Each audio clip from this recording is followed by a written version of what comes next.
Tonight on the Black Channel, well, you take a look around the country now, and boy, oh boy, is a bunch of people feeling real nervous right now. Real nervous. We turn our eyes to Chicago. And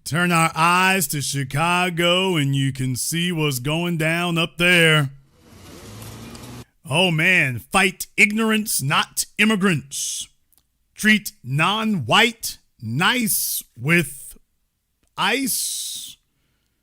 All right, I'm a little lost here. You can see the throngs of protesters, by the way. Chicago residents protest near Naval Base. So you can see the masses and the throngs are out there protesting. We need everybody. U.S. citizenship is a birthright. That is a lie. The devil is a lie. To start stepping out. We need everybody to start stepping out and standing up. It doesn't matter the color of your skin. It doesn't matter your race. We need everybody to understand. President Trump says, I love the smell of deportations in the morning. Y'all, he's gone Full Metal Jacket. What? He said, I love the smell of deportations in the morning. Chicago about to find out why it's called the Department of War. Okay. All righty then. Understand that the government is overstepping. And that's why we're out here, to let ICE know that they do not have any place policing our streets and stopping people just because of the color of their skin or their ethnicity. You know, we have to stay together. We like to... Oh, y'all. Did you hear that one? You know, we have to stay together. All right, everybody. We're all in this together, right? We are all in this together. Man, oh man.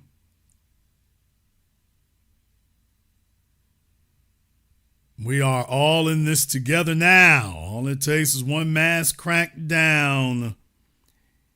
And all of a sudden, here we go with we are all in this together. We all got to stick together, man. Ethnicity. You know, we have to stay together. We like to invite all the community to stay with us and let them know that we not agree with this situation. Oh, man. Oh, boy. So that's what's happening. And that's what's going on, everybody. So up there in Chicago, what are they so worried about, man? What are they so worried about up there in Chicago? What's the big deal? Let me show you what the big deal is. Surrounding immigration enforcement and National Guard deployment in Chicago. Thank you for joining us. I'm Dawn Hasbrook. All of this happening a little more than a week away from Mexican Independence Day. Casey Cronus live at Daily Plaza with more on the tough decision to postpone events. Casey. Hi, Dawn. As you know, those celebrations draw massive crowds each September. The 26th Street Mexican Independence Day Parade will still step off in Little Village on Sunday, September 14th. But other organizations have needed to make difficult decisions. Difficult decisions, huh? Do tell. With Mexican Independence Day around the corner, excitement this year is being clouded by apprehension. But with that also comes determination. We will not let them turn our fear or our anger against us. Governor J.B. Pritzker is sending... Oh, is old J.B. on the Ozempic? Is J.B. Pritzker on the Ozempic now? They tell themselves they're going to run for president, and then they go hit up some weight loss drug and stuff. So he's trying to drop the pounds. I guess he doesn't want to look like the fat cat that he is. But yeah, buddy. A clear message urging the public to be vigilant and informed over the coming days and weeks in particular. Know that there is the possibility that ICE will be on the ground and causing some mayhem. Don't play into their hand. And if you have the opportunity, please protest.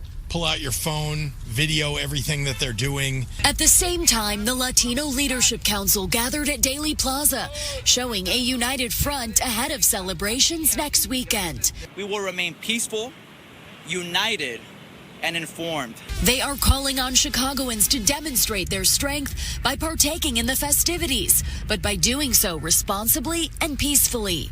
My task to each and every one of you is to show up to the parades as our allies, as our friends. Okay. Does anybody know this woman, this Vila? Does anybody know her? Anybody heard of her? Asking for a friend. And as our neighbors. Officials who spoke, including former Congressman Luis Gutierrez, are calling President Trump's plans to ramp up ICE operations and bring in the National Guard, an instigation tactic. They are already training for riots. What riots? The riots that they want to instigate. Do not take the bait.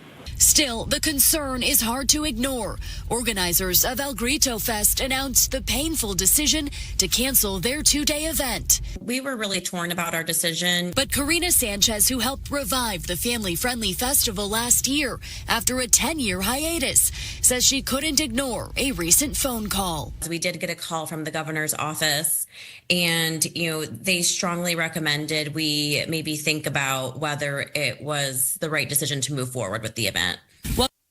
Oh, so it wasn't the White House that told them rethink this event. It was the governor's office, she says. Well, the governor's office told us we might want to rethink it.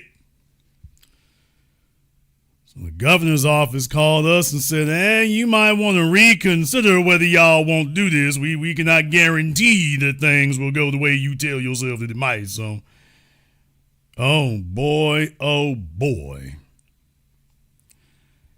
Yeah, buddy, just in time for the festival. Just in time for the festival. They said we're going to go see how many folks we can round up. We're going to see how many folks we can round up just in time for the festival. So the reason why I brought this up is because when you see the headlines, it says in Chicago, ICE fears turn the Mexican parade into a ghost town. ICE has got the Mexican parade looking like a ghost town.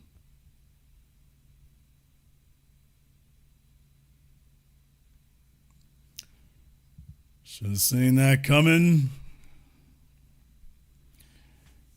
And just in case you thought it was just Chicago, the Mexican parade is a ghost town. What they say, they all worried that they might get out there for the parade and then ICE be standing at the end of the parade like everybody come to this way and show your birth certificate. Oh, we so glad y'all all lined up in one place. So glad y'all lined up in one place. We were worried there for a minute, but so glad y'all came together in one place. So we can go ahead and do this right quick. So we'll go ahead and get y'all all lined up here so everybody can come on through. We can get this real done real quick. This can come through real fast if everybody just come on through here, so. Yes, indeed. They're saying to themselves, looking rough out there, and they're not the only ones. They're not the only ones. Oh, y'all, what do you know? The devil came down to Georgia. Workers at a Georgia Hyundai plant describe a chaotic scene after an immigration raid at the facility. Federal authorities say Thursday's raid was the result of a months-long investigation by several agencies. The crackdown, the largest so far on U.S. work sites, led to 475 arrests of mostly Korean nationals. Some of the workers tried to flee as word of the raid spread. CNN's Rafael Roma is covering the story. What more are you learning of what was really a chaotic scene? It was difficult to find out details about what actually transpired the first couple of days, but now we're hearing from people and officials exactly what happened. And one of the things that we have learned, some of the details that we have learned, Fred, after the massive raid conducted Thursday, include that officers spoke with each worker one by one to determine which were in the U.S. legally and allowing some to leave while taking undocumented immigrants into custody. By the time they were done at 8 p.m. on Thursday, agents had arrested 475 people, most of 475.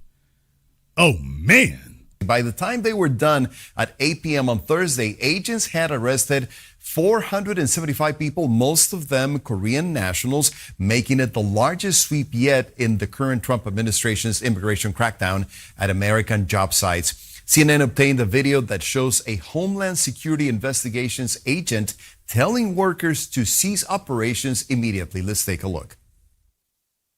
We need construction to cease immediately. We need all work to end on the site right now.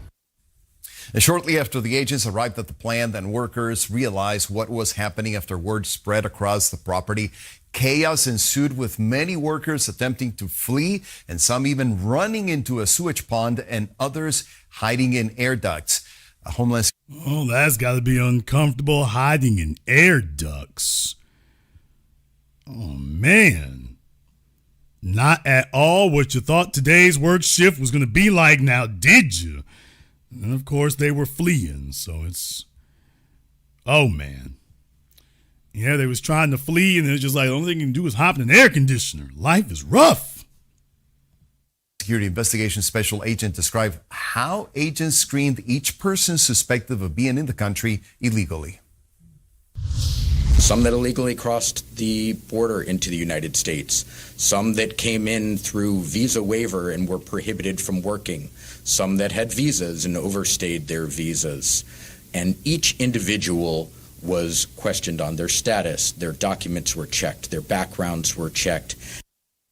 In a statement sent to CNN last night, Hyundai said the following regarding the immigration raid in Georgia. We are reviewing our processes to ensure that all parties working on our projects maintain the same high standards of legal compliance that we demand of ourselves. This includes thorough vetting of employment practices by contractors and subcontractors. Okay, very clearly that has not been happening. They can say whatever they want to. Very clearly that has not been occurring. Obviously, when they can grab 475 of them, that very clearly has not been happening. The company also said that Hyundai has zero tolerance for those who don't follow the law. In an interview with CNN, former deputy...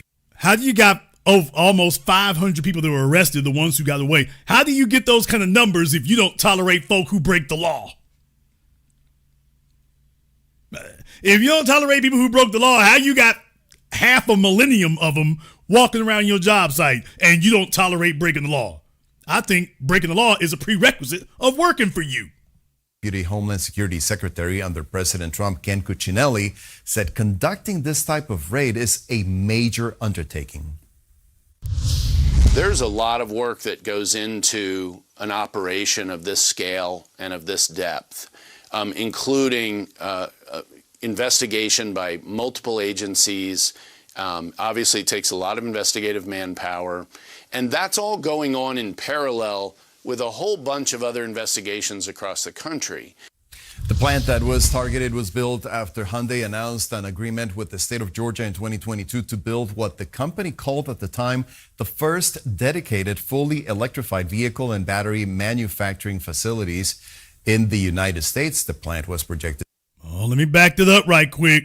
See, they got black folk working up in there. They got black folk working up in there. But it's like, wait a minute now. We don't want to do too much. We don't want to do too much. Wait a minute now. We ain't trying to spread it around in the too United much. States. We ain't trying to do too much where y'all concerned. In the United States. If it looks like it might be doing a little bit too much. Okay. The plant was projected to employ 8,500 people once completed. But as you heard a moment ago, they were ordered to stop all work. So this delays operations. For sure. All right, Rafael Romo, thanks so much. Good to see you. All right, the massive ICE raid prompted a sharp response from the South Korean president. CNN's Mike Valerio is in Seoul with more on the reaction there. Well, the headline from here is certainly that South Korea's president, Lee Jae-myung, is getting involved in this matter, telling his officials that, quote, all out necessary measures should be done to support Korean nationals in this matter and to resolve it as fast as possible. Now, the split screen from where he was just about 10 days ago is certainly dramatic, considering that he was at the Oval Office meeting with President Trump, talking about new investments that South Korea would make into a reality, making American shipbuilding again, improving investments in manufacturing in the United States. This battery factory, run by Hyundai as a joint venture with the other South Korean giant, LG, is certainly part of that narrative. And now, to see this operation, the biggest of its kind taken in the second Trump administration, it is so striking and has hit such an emotional chord with a multitude of people here in South Korea. Quite astounded that not just one or two or a few dozen South Koreans have been detained as part of this operation, but more than 300, a number confirmed by South Korea's Ministry of Foreign Affairs today. Along those lines, the Minister of Foreign Affairs has said that if this situation isn't resolved, he could conceivably go to Washington, D.C., saying in part, quote, as we discuss this issue further today, we are also considering dispatching a high-level official to the U.S. to address the situation. If necessary, I, meaning the foreign minister, am prepared to travel to Washington, D.C., personally to engage directly with U.S. officials to resolve this matter. Unclear at the moment what, if any, charges could be filed, will be filed, and how long will it take to release all 300 plus. Boy. Well, I mean, over there in South Korea, they like, we got to do something. We got to do something. You all are wondering if, just in case you're asking me, what should they do? What are you gonna do about that? Oh, folks, y'all folks, they're afraid to go to the parades. They running up in the air conditioning ducts, hiding out. They calling South Korea. Nobody's picking up the phone. And folks is out there talking tough right now. And I just got one question for them all out there. What you gonna do? Oh, yeah. What you gonna do? That's right. What you gonna do? Yeah. What you gonna do? I'm listening. What you gonna do? What you gonna what? What you gonna do? What you gonna do? What you gonna do? What you gonna do? What you gonna do? I don't hear you. Yes, sir. I hear a bunch of big talk, but I ain't asking about the talk. I'm asking about what you gonna do. Oh, because they talking like they gonna do something. They talking like something about to jump off, and I'm just like, okay, what y'all gonna do exactly? What exactly were you planning on doing? Because if that's going to be the situation, I'm just trying to figure out here, okay, exactly what did y'all have in mind? How's that supposed to be happening? Because I don't sees it. I don't sees it. I don't hears it. I don't gets it. What you gonna do? Asking for a friend. From the parades in Chicago to the auto plants in Georgia, what you gonna do? Because they got folks hemmed up and pinned up everywhere. They don't know where they're going. They don't know where they're going. They don't know what they're going to do about it. They talking like something going to happen, but I don't see anything occurring. I really, really don't. And everybody and their mama is standing around and saying to themselves, you know, we need them Negroes to do something. We need y'all to do something. Don't just sit there, do something. Like, what you want us to do about that? Because everybody thought life was good and everybody thought it was sweet for a minute. They thought things were good and they thought things were sweet for a long while right there. And let's be very, very clear. You can't come on their grounds and do things like that. That's not the way that works.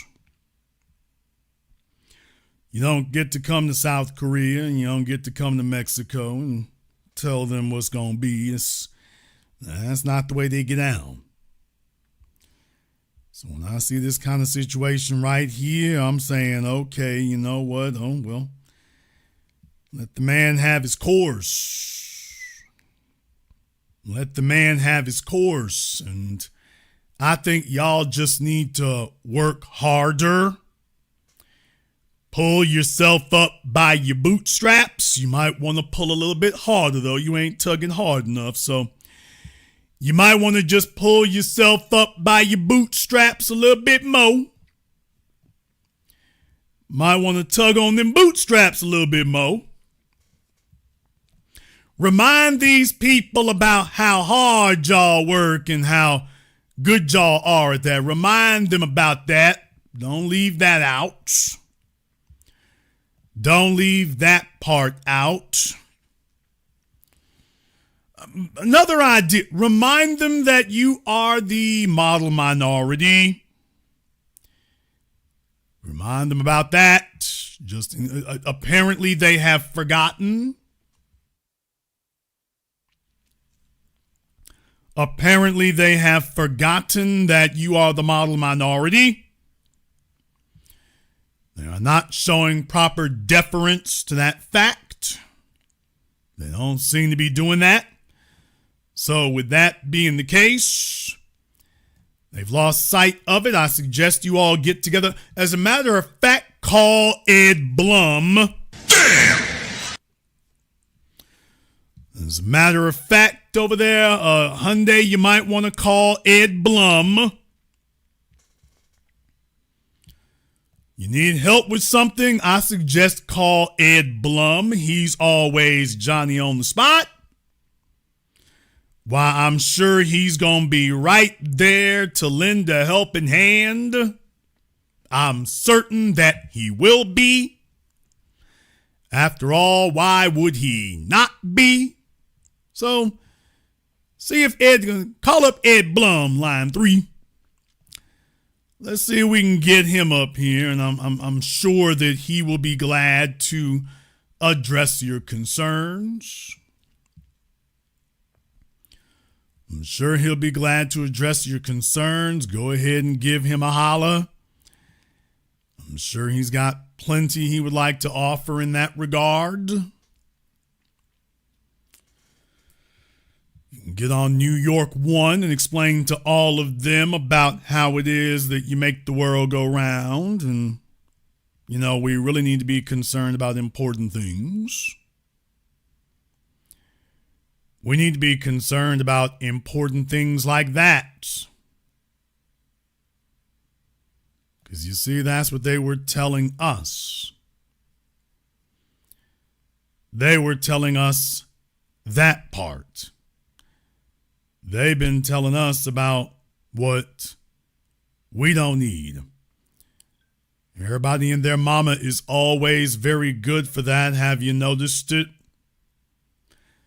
They've all been extremely good for telling us about what we don't need.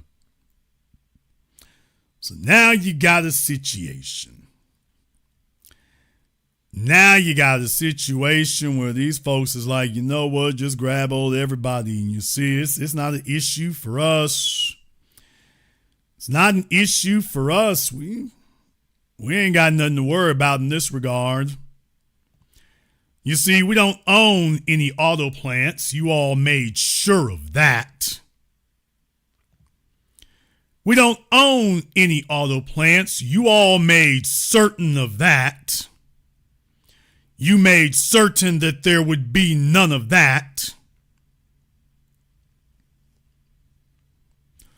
So as a result, We don't really have an inheritance in the land where that is concerned. And this is one of those times where interracial sexual access is not really going to purchase very much. So that doesn't really carry a lot of weight here either. You know, I find it very interesting when these discussions come up about doing the hard work. When these discussions come up about doing the hard work, why is it that nobody talks to the illegals about doing the hard work of following the law? If this is what the law says, well, then you should be showing us all the hard work. If it's hard to get through the immigration system, then you need to be showing all of us the hard work ethic of navigating that immigration system.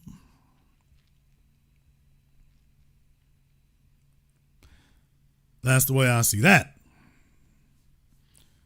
Nobody wants to demonstrate to us the hard work of navigating the immigration system. Everybody all of a sudden wants a handout. They want a handout. They want a hand over. All of a sudden, that's what they want. Same folks who want to try to lecture you about this, that, and the other. They want to talk about crime. This is crime right here. Would you like to see? The same folks who have so much to say and so much to lecture us on. And yet, all of a sudden, you can't find any of them to teach you anything more. Isn't that interesting? I thought it was. I did. What they're finding out here is that when you don't have the support of the activist class, I want to have a conversation about that tonight. When you don't have the support of the activist class, these other folks are trying to figure out how to become activists on the job training. They're trying to figure out how to be activists Johnny-come-latelys. And that's real damn hard because, you see, it's hard to make this work when you're not on code. Hard to make this work when you're not on code. This is how you end up having a rally talking about it's not just for white folks, and the only ones who showed up was white folks. You see, there's the issue that you have right there is you're not ready for this. And you don't have the legitimate riders who've been fighting the beast now for centuries. You don't have them. And what you're finding out is that what you have are some of your mealy-mouthed, sellout, backstabbing politicians in your group that you thought were 10 toes down and you thought that they were solid. And then now you're finding out it's like, oh, hell, they ain't really doing much either. They're not doing very much either. And all they going to do is watch you get rounded up and taken away, and that's going to be the end of that. But what they're looking around for is, understand, they're looking for us. They are looking for us. They are looking for us to show up and show out. They are looking for us to plow the fields of civil disobedience. They're looking for that legitimacy. And they don't have it. And here's another problem. I want to bring this on back home for you here. See, here's the other problem of it here. This is why this is a problem and a difficulty. It's a problem and a difficulty because, you see, you're not going to be able to get unified when everyone has a culture of every man and woman for themselves. You're not going to be able to make that work when you have made it very clear that the code is every man and every woman for himself.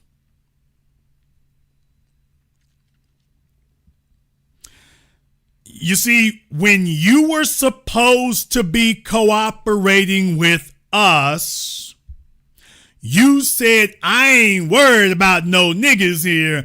We just worried about the Asians. And deal with it. Oh, I'm bringing y'all back. Remember him? Yeah. Yeah, y'all don't want me to go back in the crates. You all remember a couple of months ago when I did that program and they were talking about the movie Sinners. They were talking about the movie Sinners, and the Asian fella said, well, you know what I mean? But really the way a lot of folks some want to work with black folk, but most of them went with the white folk. And now it's like, they're like, I'm just worrying about the Asians. Well, you know what? You got more to worry about tonight. Y'all remember that little fella? Hey, I'm just worried about the Asians. So glad you said that. So glad that you have clearly drawn the lines of what your concerns are and what your priorities are. I need you to hold that. Oh, we ain't asking you to change a damn thing. As a matter of fact, we will now insist that you stand on that. You need to hold that. Hold that, buddy.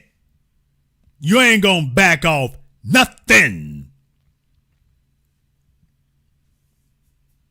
On account of the fact that if you gonna play the game that way at this late date that you decided, oh, the coast is clear. The coast is clear and we ain't got to worry about nothing. So, hey, man, let them niggas swing it on their own. And it's like, you know what? Usually we ain't got that kind of energy, but the model minority gonna teach us something. Okay, well, this is what happens when that goes down, buddy. This is what happens when that starts to pop off. When that starts to pop off, and this is the kind of energy we leading with. Yeah, buddy. Yeah, it goes like this. But remember, you worrying about you and yours, and that's all there is to it. Okay, but it's gonna be hard to do that, y'all. I got to get a little grimy for a moment here. I got to get a little bit grimy for just a moment. Not gonna stay there too long. Need to do this for just a moment. You see, it's gonna be hard to talk that kind of talk when most Asian females are going to side with Zaddy. And deal with it. I mean, you putting up some big talk, but see, the issue we had was like, hey, y'all always keep siding with white supremacy.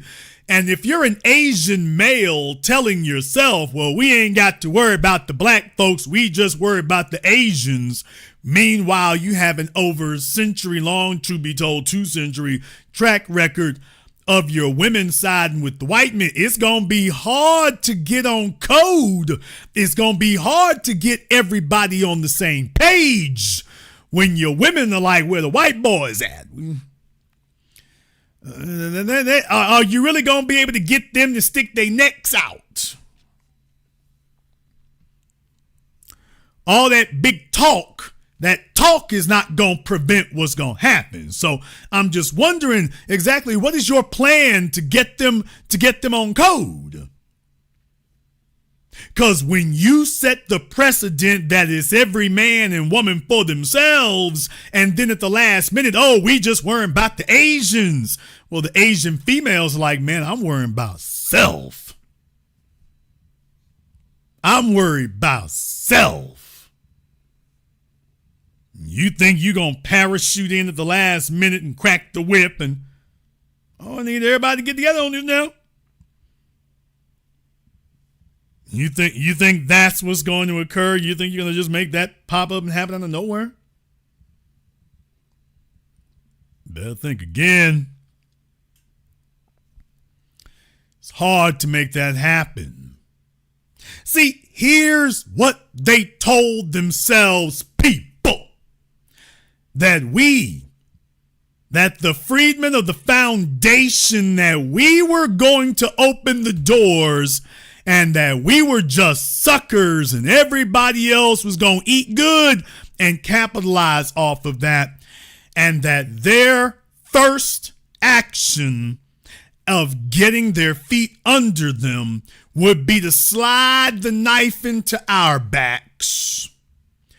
That's what they told themselves would be their first official action after getting themselves solidified and stabilized. We gonna stab you Negroes in the back who made all this possible. And we have warned you, I have definitely warned incessantly about the cancer and the poison of backstabbing cultures. Because just like white supremacy, when your culture is based on injustice, it's only going to be a matter. You think you're going to limit the behavior to just us. What do you do when there ain't no black folk around, but your culture is based on backstabbing? Well, if your culture is based on stabby stab and you prioritize us because you thought that was the quick come up, and now none of us are around, well, now you got to play stabby stab with each other. The white supremacists are based on evil and hatred, and when there are no black folk around, they start exercising and expressing evil and hatred on each other. See, you didn't think that that was the way it was going to turn out. It's like these HOAs. They created the HOAs specifically to target us. Oh, they're going to change the laws to allow niggas to buy houses in our neighborhood. We'll make up a new law that prohibits that. They spent all these years telling themselves, oh, life is good and life is great. Finally got them Negroes out of here. Life is good. Life is great. We're going to just kick it from here on in. And then next thing you know, the president of the HOA sees that he can exercise authority over the rest of you. Ain't no black folk around, but you see, the whole thing that motivated us to create the HOA was hatred and evil and injustice. So you see, this thing can't keep working if we don't find a new target of injustice. So if there ain't no black folk around, then you will now become the honorary black person. Why your grass isn't cut, your blinds in your house are not straight, you don't have the right kind of car, you're now the honorary Negro. So you see, the HOA's board now has a reason to exist again. And when you start practicing backstabby stab, when there are no black folk around and we are not a prominent feature in any way, shape, form, or fashion or manner in Asian society except as customers at their restaurants, but other than that, they've made sure they practice the same segregation the white supremacists have. And at this point now, we're like, you know what? Let's fall back. We're going to fall back from that, and y'all, we're going to let y'all handle that on your own. And now they need to pull together, but that's going to be tough. That's going to be challenging to do when you've started cultivating a culture of backstabbing. Well, this is going to be hard. This is going to be tough. How do you bring everybody together when the culture is stabby stab? Because here's the issue. See, the issue is the white supremacists going to come with a bigger bag. The white supremacists are going to come with a bigger bag.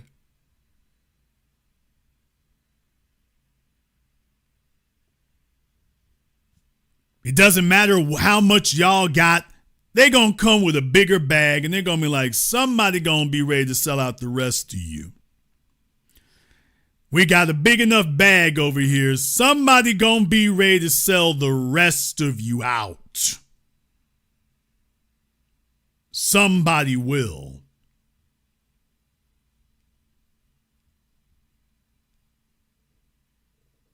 Oh, that's a terrifying thing. I got to remind you all of the railroad magnate Jay Gould. I spent years and years reminding you of the words of the railroad magnate Jay Gould. He said, I can hire half of the working class. I can hire half the poor to kill the other half.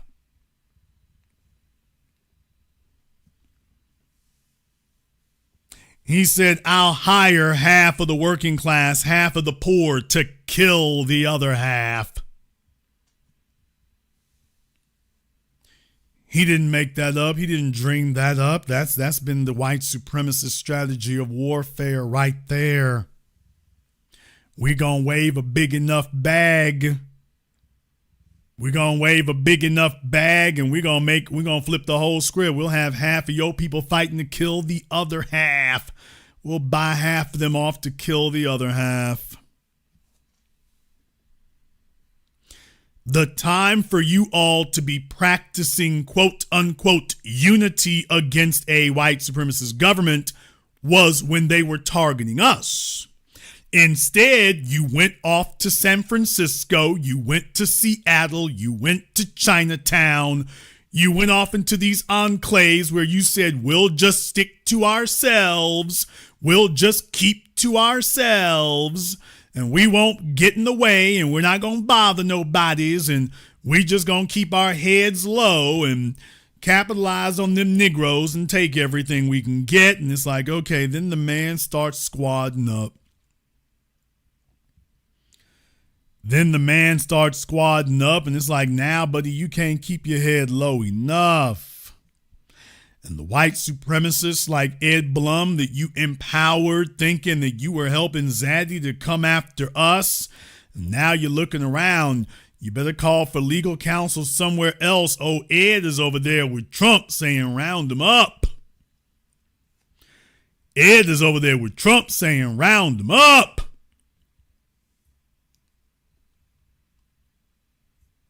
Round them up. And this is just in the one place, people.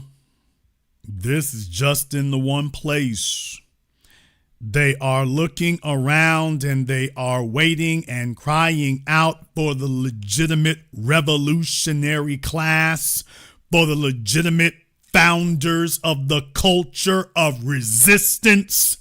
They're looking for us to stand up, to give them our blessing and to give them our endorsement. They're waiting for that, and it ain't coming. See, right now, they need the people who created this, the legitimate culture of resistance, to put them under our umbrella. And they don't have that. You see, civil disobedience worked for us because we were in the right and we were the just. And these other folks said, well, we'll just take what y'all give, but we ain't backing nothing. It's like, no. That day is over. So now the man pulls up and the buses pull up and they coming and grabbing folk by the hundreds or the thousands. And all I can say at this point is, this is good. What? This is good.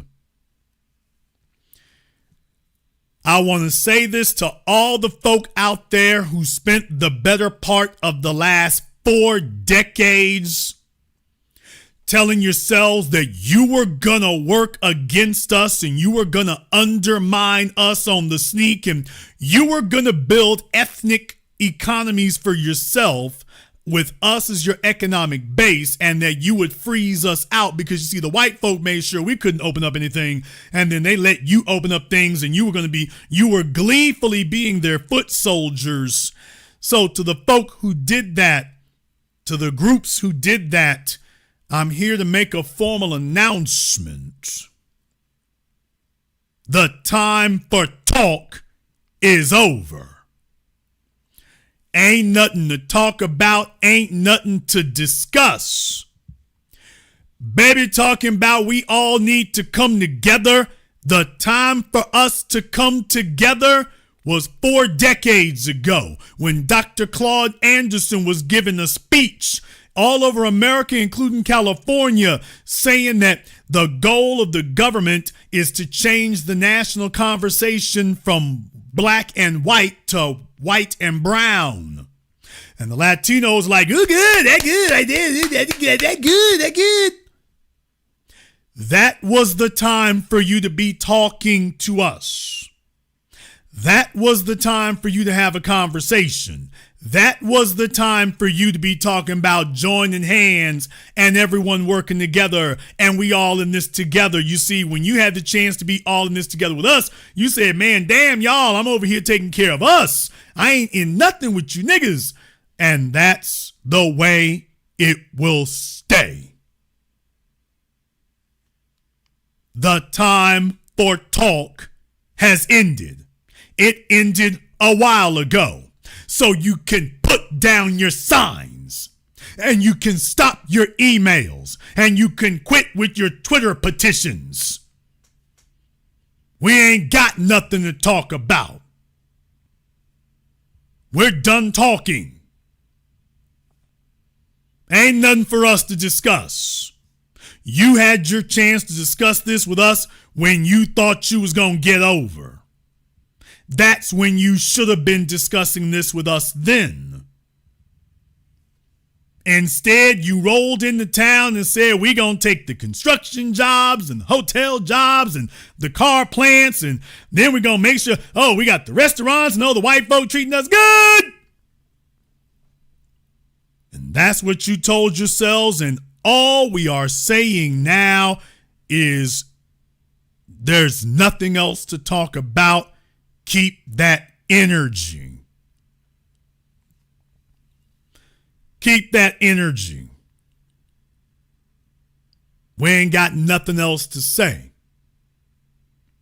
I don't want to see your signs. I don't want to hear your calls for protests. I don't want to hear none of that.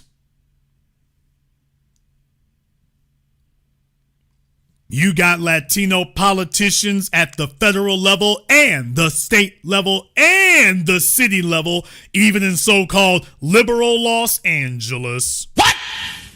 Sitting up here talking one way in public and behind closed doors saying exactly what we know you've been talking about. No, we ain't helping nobody but ourselves at this point here because you all started this. You started this. So don't sit up here telling yourself, can I call them? Can I call them FBAs? They always knew what to do at a time like this. Oh, I hope they answer the phone. Oh, come on, baby. Oh, maybe they're busy right now. Let me try them back again. Hello? Yes, Senor Black? Senor Black? Answer the phone, Poppy. Answer the phone, Poppy.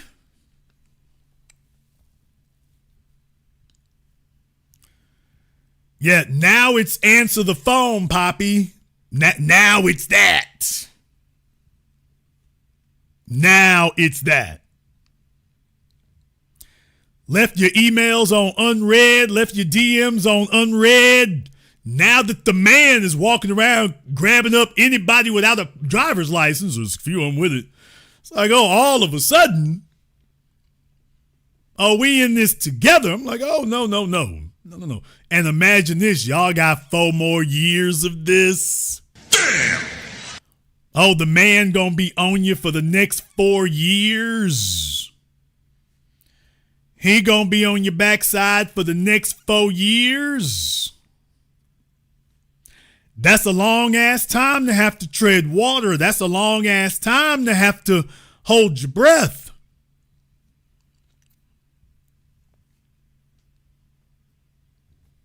That's a long time for your phone calls to go unanswered. Long time. And there are a bunch of folks who were telling themselves that everything was going to be sweet and easy. That's what they told themselves it would be sweet and easy. But what they're finding out is our memory is long. Our memory is long, and we're not playing the old game that we were. You thought Trump was going to be a boogeyman.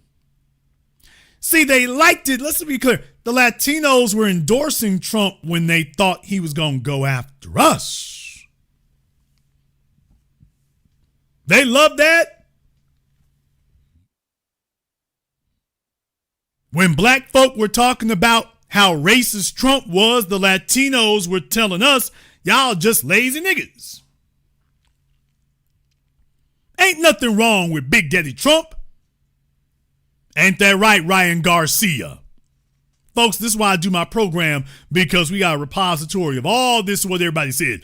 Oh, they would love, when he was focusing on us and they thought we were going to be in the bullseye, why, you all backed him. You backed him. It was great. At least you thought it was. Now that you realize, it's like, by the way, he done took a few hours out the day to think about you. He's like, as a matter of fact, let me get ICE a few $1 billion. I need a few $1 billion at ICE to hire a bunch of new folks. Not one or two. I need billions of dollars, billions and billions to take care of this. Yeah, man, told themselves that this was just going to be a momentary pit stop, messed around and woke up one day and you were a whole damn part of the federal budget.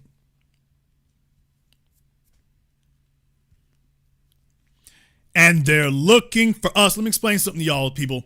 When you talk about resistance, you can't just jump up at the last minute. I got to say this to the Latino folk out there right now. I understand you're feeling the heat. I understand you're feeling the heat and things is rough. I get it.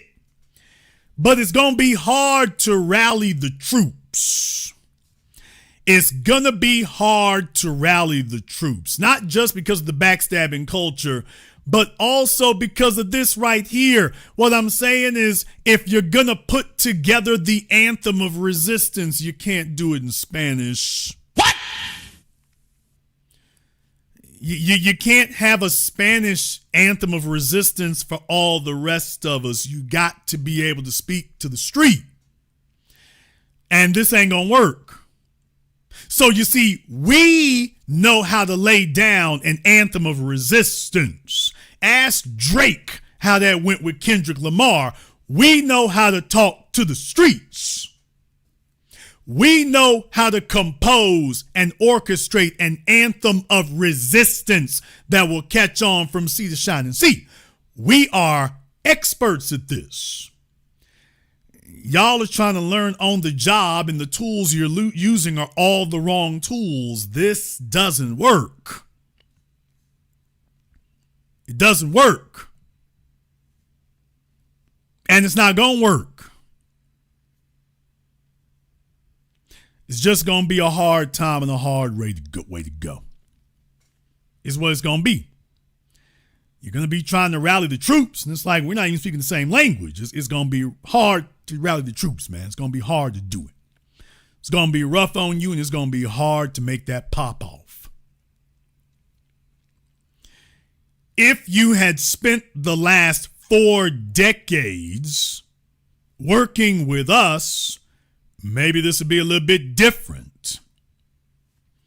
If you had spent the last 4 decades working with us, instead of attempting to circumvent us, instead of attempting to undermine us, if you had done that, you might be in a different position today, because then you'd have some backup you can call on. Then you'd have some allies. Then you'd have some people of common cause. Then you would have that. But you see, you didn't till the soil and you didn't invest. So since you didn't till the soil and you didn't invest, there isn't anybody for you to call. except calling each other. And if you're illegal, well, that's the end of that.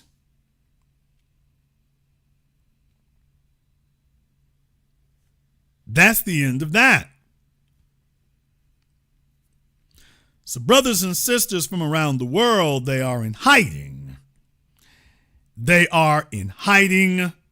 They are worried. They are scared. They are bothered by what's happening. They don't know what to do. Whole bunch of issues jumping off and popping off. They're flailing around on the ground like a fish out of water, trying to figure out how do we get this machine started. Those are not gonna run to the defense of the Asians. So the Asians don't have any backup other than other Asians. And the Asians are not gonna run to the defense of the Latinos. So you don't have any backup there. And the Somalians are not going to run to the defense of the Sudanese. So you don't have anybody working together over there. So when they see the folk coming after the Asians, nobody's running to help. And when they're coming after Latinos, nobody's coming to help. And if you ain't got us in the foundation to come help you, well, then your other minority groups, the so-called minority coalition, isn't running to help anyone outside of their minority. They're all like, what's in it for me? So the Asians ain't coming to help the Latinos. You know, you hear the Latinos yelling for folk to come help them. You do not see any Latinos mobilizing for anybody else.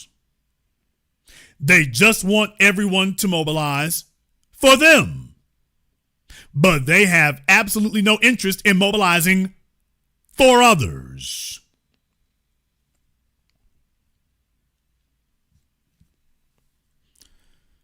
So much for your minority coalition. The man came in, he started stamping on folks, and next thing you know, they started doing the same behavior they've been doing the whole time. They're looking out for number one, looking out for themselves, not caring what happens to anybody else. And then the buses roll up for them, and they're like, wait a minute. Oh, no. In the words of the late Robin Harris, gotta go. Gotta go.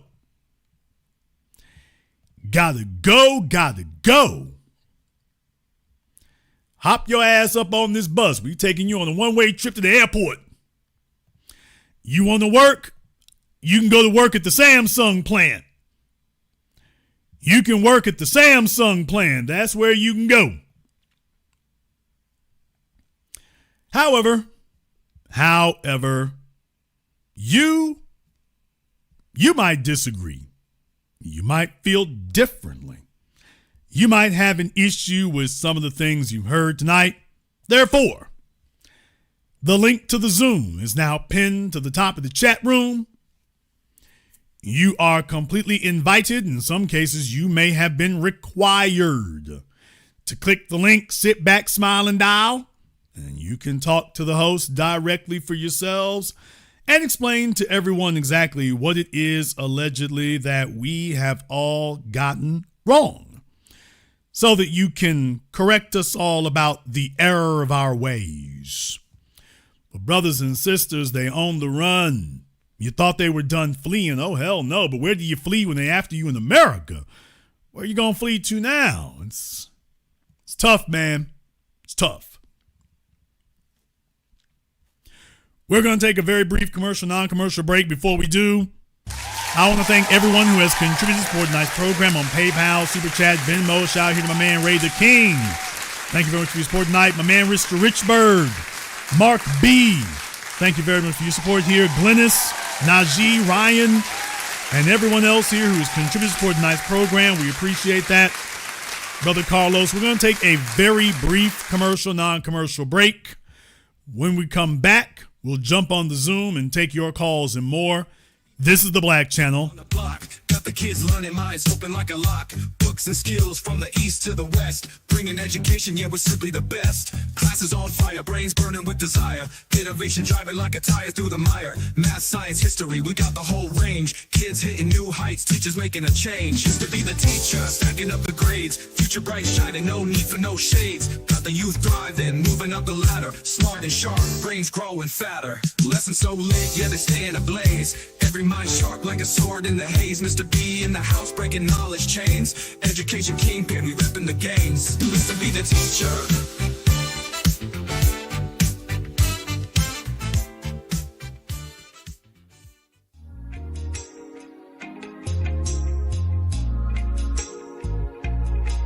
Order yours today to experience all the benefits of Ash Kickin' Body Butter. With skin so smooth and soft, you'll thank us for it. Shop Ash Kickin' online. That's ASHKICKIN.com.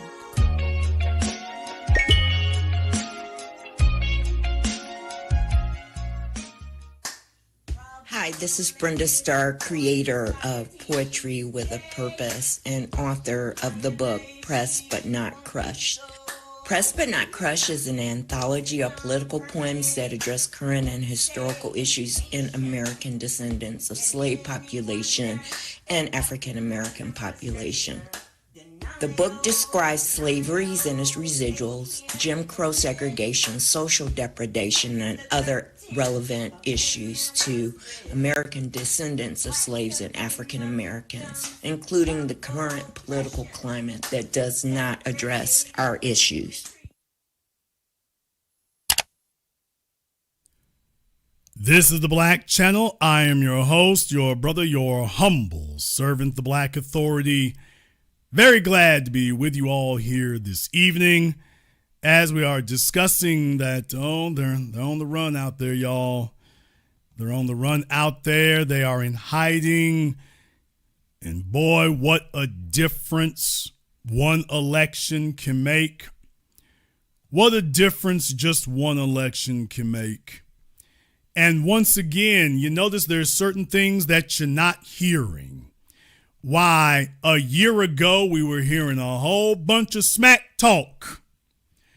Whole bunch of folk were telling us about how bad we were and slinging a bunch of names and talking a bunch of mess and talking a bunch of garbage and talking about we don't have any power and you don't have any culture and this, that, and the other. And I'm just letting y'all know, by the way, it's done got real quiet though, ain't it?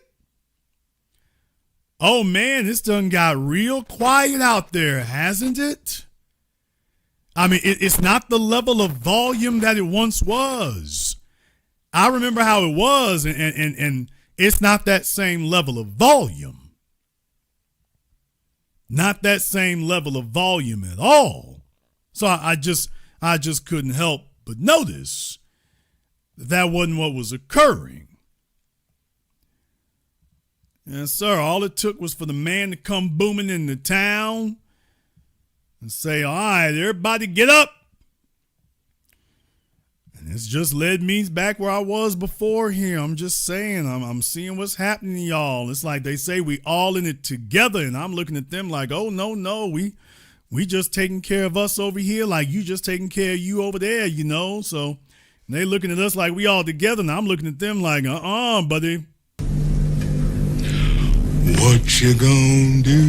Oh, don't call me. That's what you not gonna do. What you gonna do? I don't know what you're gonna do, but what you're not gonna do is call me. What you gonna do? Yeah, who you gonna call exactly? What you gonna do? Is it a long distance call? What you gonna do? Is it international? What you gonna do? Do you got a calling card? What you gonna do? Will your auntie pick up? What you gonna do? Yes, sir. I'm trying to figure out who you gonna call. Just don't call me. Oh, I am busy. I am occupied. I am busy. I am occupied. I got things to do. like dig out this hole we in. Now, let me explain something to you all about this Hyundai automotive plant for one thing right here. I want y'all to understand something. The black unemployment rate right now is like 8%. For black teenagers, it's like 25%. You got plenty of black folk out there for that. We've been spending decades talking about the black unemployment rate. There's no reason to have illegals over here. There's no reason to have illegals over here. There's none. None. And that's going to be an issue.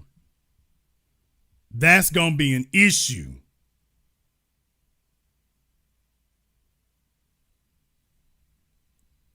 No, don't look for us.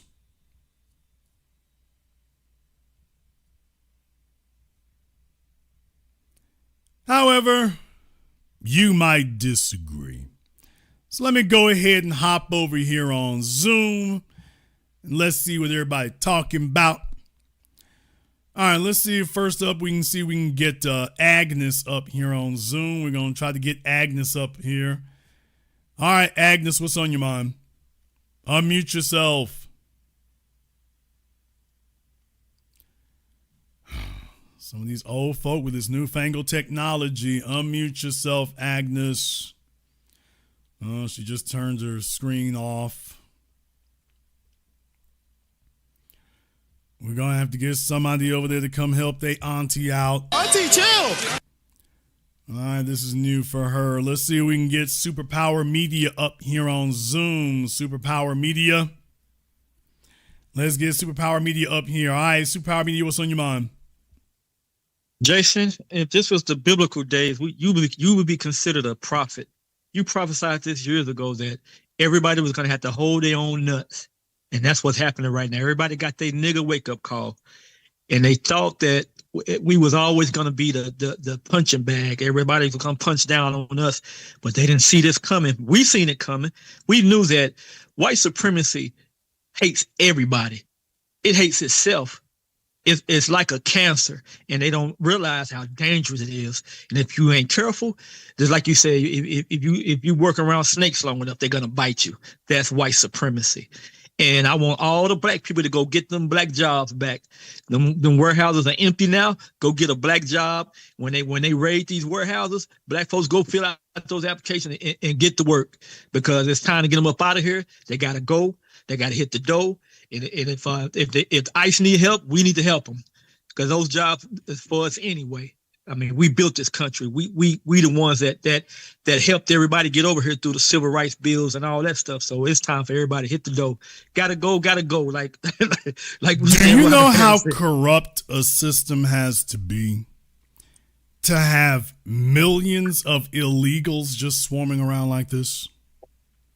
Do you realize how outrageously, inexcusably, unforgivably corrupt a system has to be, where you've got literally hundreds of them working at, not in the fields, they're working at an auto plant.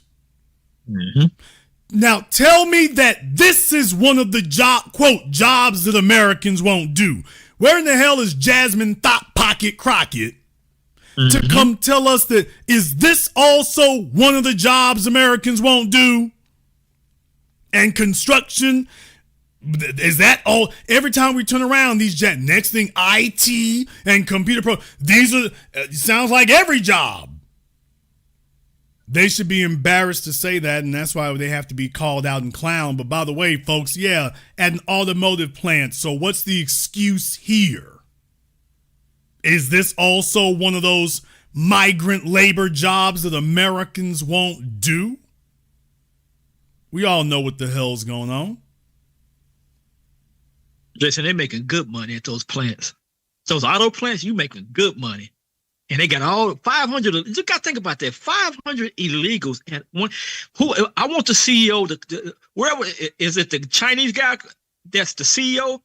Somebody got to be touched, because they knew about all these people that they was passing up. I guarantee they probably in a black area, passing up all these black folks that could be working there. You go take a look at every Super Walmart, every Target, the majority of the workforce is black, making just over minimum wage. All of them folk could be working at the damn car plant. Oh, how can they get in there with all these illegal aliens and Asians up in there? And here's the thing, brother, here's my thing. Tell me, what was the paperwork check that they passed to be able to get hired? Because they'll tell you that your paperwork ain't no good. What the hell was the paperwork check he passed? Right. And we are not going to have this problem dealt with until all the white folk behind it, they're the ones who need to be marching out in handcuffs. They're the ones who need to be doing that. Matter of fact, take that whole damn plan and hand it over to some black folk. We'll show you how to get that done. But they need to go round up all the white men, all the white subcontractors. When you don't have to go all the illegals. You get the white men behind it, round it up.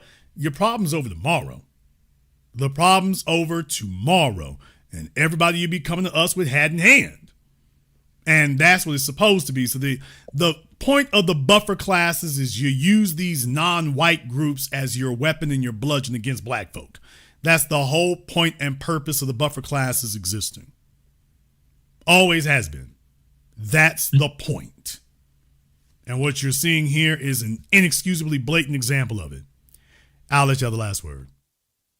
I want to tell all the illegals, like they tell us, you need to work hard. You need to work hard. And hey, get them up out of here. Be one, Jason. Be one, brother. Thank you for this call. Yeah, like I say, y'all, in case you didn't know, this is an automotive plant. So what is the excuse here? What is your excuse for them being here in these tremendous numbers at a car plant? Hey, Jasmine Thought Pocket, what's your explanation for this? So this, you're going to tell us that's legit too? If you're going to be white supremacy's bedwench, just be it in the open. Get your red heels on and go walk the track and be it in the open. Let me see if we can get Maurice up here on Zoom. Let's try to get Maurice up here on Zoom. Maurice, what's on your mind, brother? How you doing, Jason? How's everything? Hi, brother. What's on your mind? I wanted to basically know why can't we, because you were saying something that actually did, kind of had me to basically think, why can't we bring suit when it comes to basically the government as far as basically violating our rights as foundational Black Americans? I mean, we can, but as I've said, we don't have a black legal class. You got a black twerker class. You got or you got individuals looking out for themselves. There was a story I was looking at here before, like Michael Jordan and a racing team. Yeah, these fellas, they're willing to spend unlimited millions, but just on themselves because they're not accountable.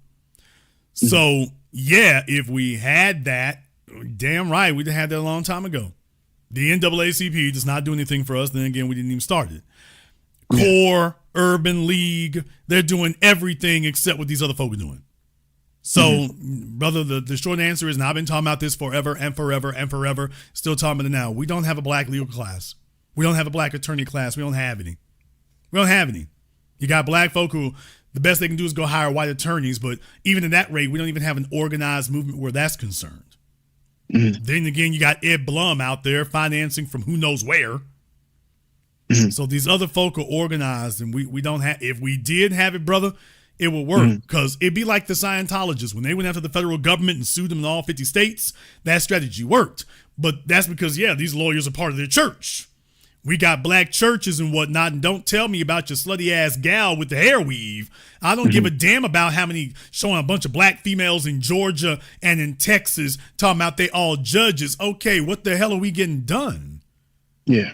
That's an individual accomplishment. That's not a group benefit. And bragging on your little gal getting a law degree so she can go to work for a white firm. How is that a benefit to the rest of us? Short answer, it's not.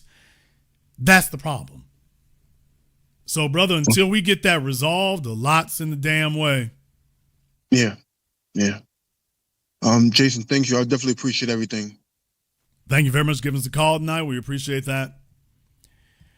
Let me go ahead and see if we can get Tracy up here on Zoom. Let me get Tracy up here. Okay, Tracy, turn off your speakers. Can you hear me? Hold on. Hello? Yes, Tracy, you're on. Hi. I'm just, you were speaking so much what I was talking about earlier today with a family member. I was telling her, I was just seeing what's becoming of us. What is becoming of Black people in America? So many immigrants are here. I live in the South, Jason, and I tell you, I was at the store today. I have not heard a Southern accent since I've been down here, and I've been here 8 years. I mean, it's like more and more of them coming in. They don't like us. I know they don't like us. We can't. I mean, we just can't not be a part of that. Where are you at? I'm in North Carolina, in Raleigh. Okay. Yeah, and it's just getting horrible. You got these ignorant Indians that think they're on top of the world. They're the main ones I cannot stand. And I mean, I make very good money. I'm up there where they're at, and they just look at me, and I just give them that look back with my head up in the air, my mouth twisted up, and they don't like it. But I give it to them. But I'm just so. We have to get together. What I think would happen, and to be honest with you, Jason, I think back in the 60s, California, the civil rights movement, trying to meet up with that Black and brown, with Chavez, some other people coming in here to try to have a coalition. And I think that's where we lost. I think that's where we lost our stamina. Because I was just thinking about this today. Before I heard you go on this subject, I was thinking about this today. And I just don't know what to do anymore. Because, I mean, I hope our next generation will be as focused as we are. No. We cannot leave it up to the next generation. We have to do as much work now so that this remains the norm. So this is not something that the game plan cannot be, okay, here's what we're going to pass on. Our job is to make sure we stamp it out. Now, in your case, when you're talking about that Raleigh, Durham area, whole lot of development has happened, especially along I-40.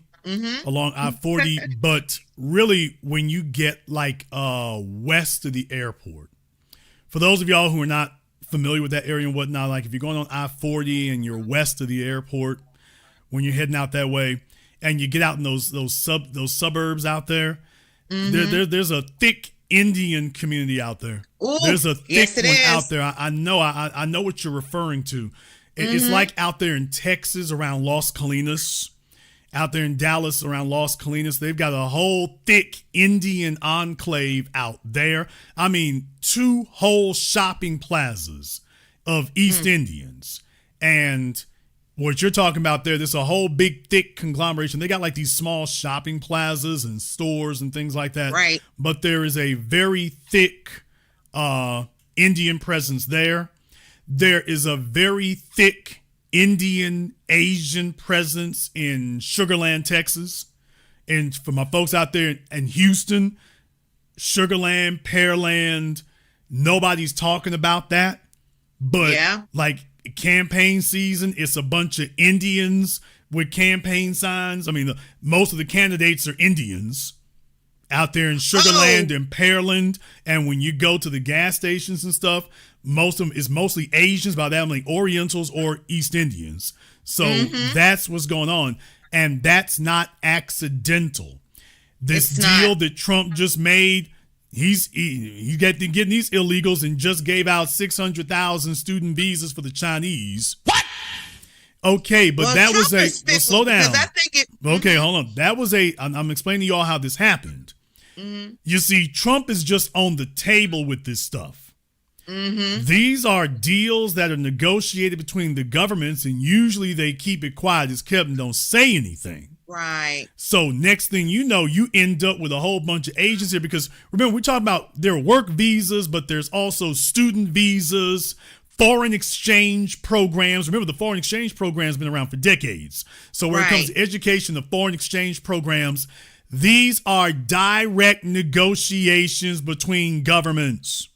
So when you end up with another 50,000 Indians in your city, And then here comes Vivek Ramaswamy and Elon Musk telling you about how we need to keep the H-1B visas. As you see, before Trump was in office, the H-1B visa thing was already popping well before Trump was in office. Elon and Vivek are like, well, let's just put the damn chips on the table. And they got on Twitter and was saying it with their damn chest. Both of them immigrants.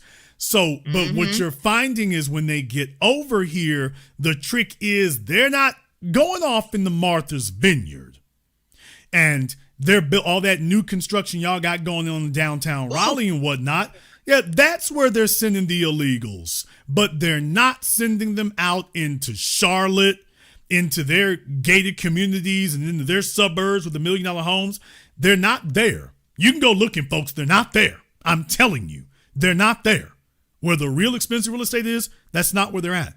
So they're going to be, this is literally buffer. They're between you and the white folk. Physically, literally, they're between you and them. And this is all structured in the government. This is all part of the government negotiations, not just at the federal level, but the state level. At the state level, it's the same thing there. You could not have that big of an expansion like that if the state wasn't in on it. Take a look at how they harass us about getting permits for anything. These folks just came over here from India. No, they're telling them, okay, this is going to be for them. This is going to be for them. These are our Indian Negroes over here. This is going to be for them. They're going to contribute to the economy here. That's what that's going to be. And that's how you ended up with that number there.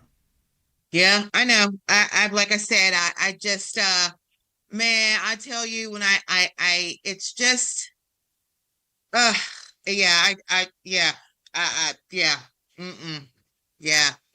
don't approach me because I give them that look, but I just can't. It's just sad.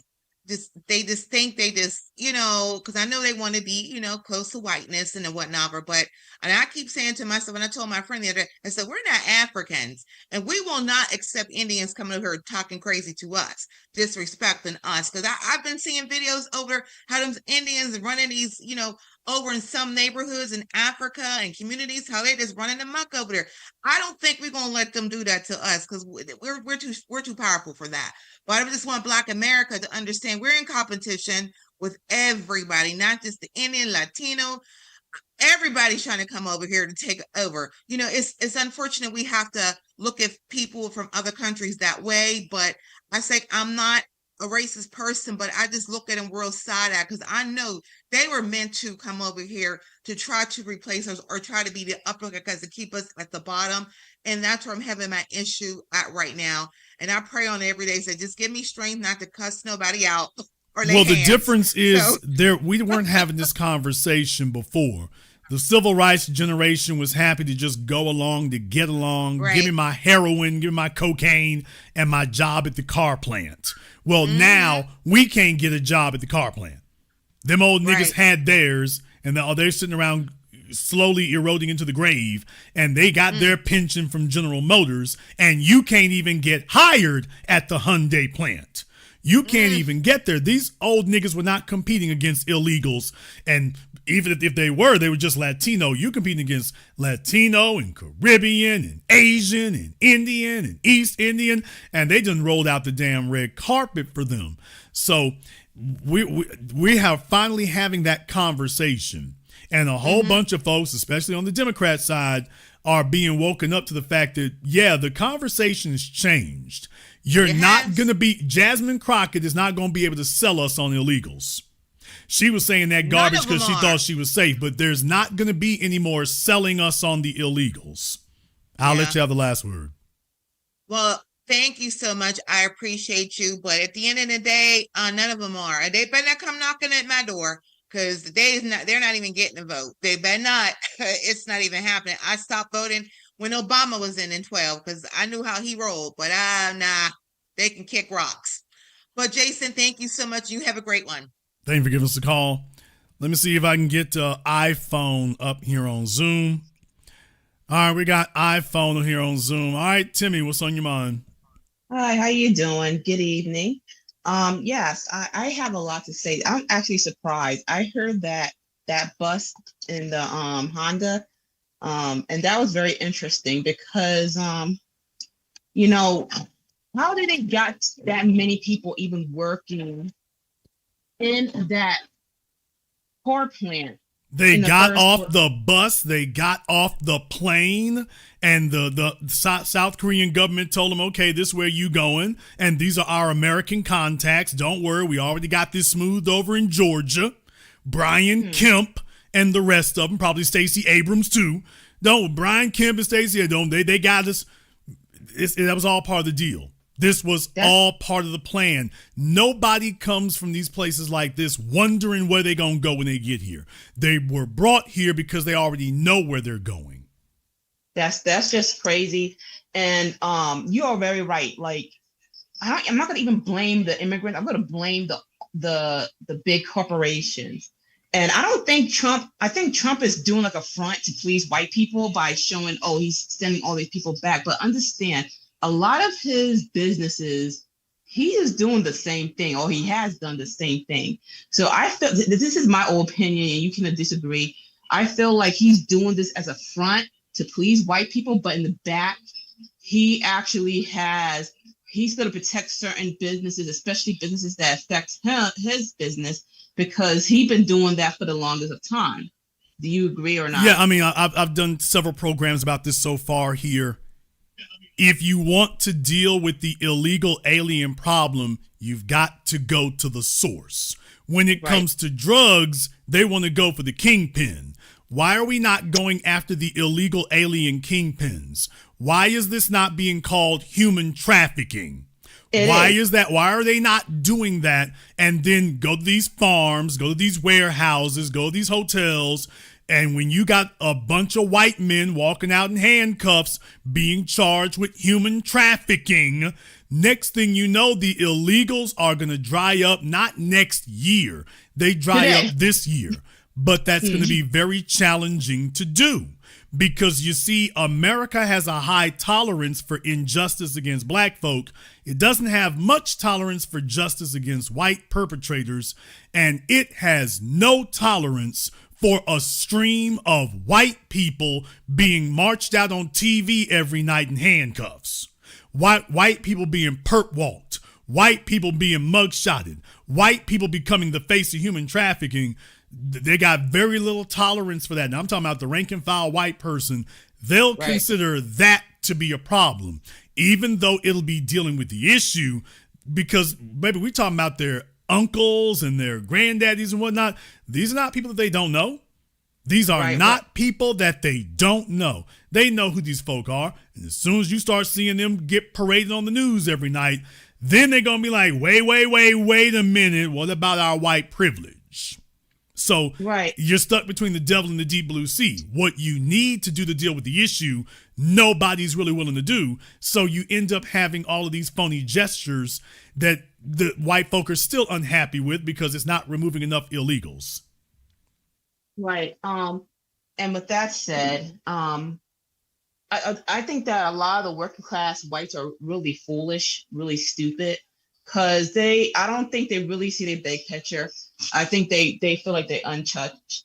The only reason why, this country was built off of slavery. I don't have to be a foundational to know this. So they have the propensity of trying to find someone to exploit always. And white people, to hire them, it's going to be expensive because they push for all these social programs. They're the ones who, especially particularly with white females, for Social Security, for benefits, for medical benefits. They're the ones who's actually the ones pushing for those stuff. And I have no problem with that. But understand, a lot of your elites, they don't care for that type of stuff. And I don't know. I mean, the issue with the white working class is that even though one of the so-called liberals, they're in favor of diet justice. They don't want full flavored justice. They don't want uncut justice. They want justice, a spritz of justice, a little lemon drop of justice. They don't want to actually deal with the full plated thing, because if you actually arrested all the white folk you're supposed to, do you realize what a tremendous flipping of the economy that would be? Do you all realize how much farmland there is in America that's not corporate owned? Do you realize about the hotels? Do you realize about the warehousing? Do you realize about the construction industry? Do you realize how much of that is not corporate owned? And if you actually did what you're supposed to do to Clark Construction, if you actually did what you're supposed to do to these companies, it would fundamentally flip over the American economy, not next year, but tonight. Thank you very much for giving us a call tonight. We appreciate that. Let me see if I can get Nicole up here on Zoom. Let me see if we can grab Nicole up here on Zoom. All right, Nicole, what's on your mind? Hi, how you doing, Brother Jason? I just wanted to make 2 points really quickly. One is that we know that Detroit, cities like that kind of pioneered, where Black people pioneered working in these auto plant industries, it set, laid the foundation and gave, provided wealth to those families that had those jobs in those states. So they take those jobs out of those states, leaving, Black people, resulting in what we see right now. And then they bring them back and then they give them to other people. And these are the very same people that, as you've been speaking to tonight, go out of their ways to hurt us while, during, and after we've helped them. So for them to come and do that, I feel like that it's more of the disrespect. And in addition to that, when they are doing these campaigns about, oh, help us, and they're coming to, they're coming to get the illegals or whatever, putting that out there as if we're going to come and help them at this point is beyond disrespectful, because it's like, how do you fix your mouth to ask us to do anything for you when that's all you've ever done? I mean, because, but ma'am, the reason they're doing that is because that's what's been happening the whole time. Right. The civil rights generation, that was modus operandi. They were on the Pan-African thing. They were on the we're all in this together thing. They were on the minority coalition thing. They were on the they're all Black like us thing. So they tried to induct and draft everybody in the Blackness, including Latinos and Asians. So that was really, really big for them. And I was just the first person who said it in front of the world. Hey, y'all got to tell the truth about this. Their motive was not a minority coalition. Their motive was interracial sexual access. And they saw this as a way of opening a whole bunch of doors and opening up something else. And that was their motive. So when you're talking about that right there, these other folks, it was easy to get support back then. And when we talk about the sexual revolution, come on, let's call it what it is. A bunch of y'all, you got parents or grandparents talking about they were old hippies. Nobody's being honest about what that means. When you say they was old hippies, that means that these was young niggas who finally had a chance to sleep with white women without getting lynched openly in the street. That's what they mean. So they're off there at Woodstock and they're having their damn orgies and they're smoking weed and everybody's having a bunch of promiscuous sex. And that was the new wave, and that was going to be the way going forward, and that was their reason for living. Who gives a damn what the children don't have? By the way, there's also a very dangerous phrase that they created: live fast, die young, and leave a good-looking corpse. Yep. So that doesn't leave any room for an inheritance for the children, people. That doesn't leave any room for you. That was their priority, and all these other folks saw an opening to take advantage. And, by the way, they handed off some of their daughters. They found out, that was a real easy way. The Filipinos in California, they found out, that's a real easy way to get niggas to drop their defenses. So when you see a bunch of black fellas talking about the Filipinos, I'm like, okay, that doesn't impress me. I know what the hell I'm looking at. You're just silly and stupid. So that worked on a group. That worked on a lot of them. That's the reason. What they're hearing now, you're like, why are they still talking like that? Because when you've been telling them yes for half a century and you've only been saying no for half a decade, well, they don't believe you. That's why. It's like, okay, no. They'll get over that. They're venting right now. They're kind of sore, but don't worry, they'll get over it. They'll bring over Manuela and another couple females here, and they'll get over that. So they don't take you seriously just yet. They're getting there. They're getting there. But they don't believe you. They don't really believe you're going to stand by this just yet. Right. And the last thing that I wanted to just say really quickly, and the information that you put out, the knowledge that you provide to us, is so brilliant. The way you put it in context, it strips away all the fluff and gets right down to the facts, where you can make a precise decision based on qualitative and quantitative data that cannot be denied. And when I look at things through that lens, yeah, all the things that are going on right now in terms of, what's happening to the illegals and things like that, and how we have come together, it's worth it a billion times over. And so I'm glad that this is becoming the norm, as it should have been for a very long time. But I'm grateful that is happening right now. So I'm just grateful, and I'm grateful for all the new Black media, Black anchormen. Thank you very much, man. We appreciate that. Yeah, I mean, you're going to have a hard time convincing them. They've gotten into their heads that this is the new way, and after half a century, it's going to take a while before they really, really believe it. It's going to take a few more years before they really they are serious. They're not playing. They mean this. All right, we got April here on Zoom. April, need you to make sure you just have your camera and your microphone turned on for me here. All right, April, and what's on your mind? Unmute yourself, Auntie. Hello. So I just wanted to say, can I turn my camera back off? No, nobody sees you except me. Don't worry about it. Oh, okay. So I just wanted to say, this is getting real deep, because what we're the bigger picture, because they've been doing this on the long game for a long time, and they're really trying to destabilize this country for real. Like JD Vance is invested in Naria Capital, which owns App Harvest and Acre Traders. So half of the tariffs was to bankrupt those farmers so they could steal their land. And these are white people.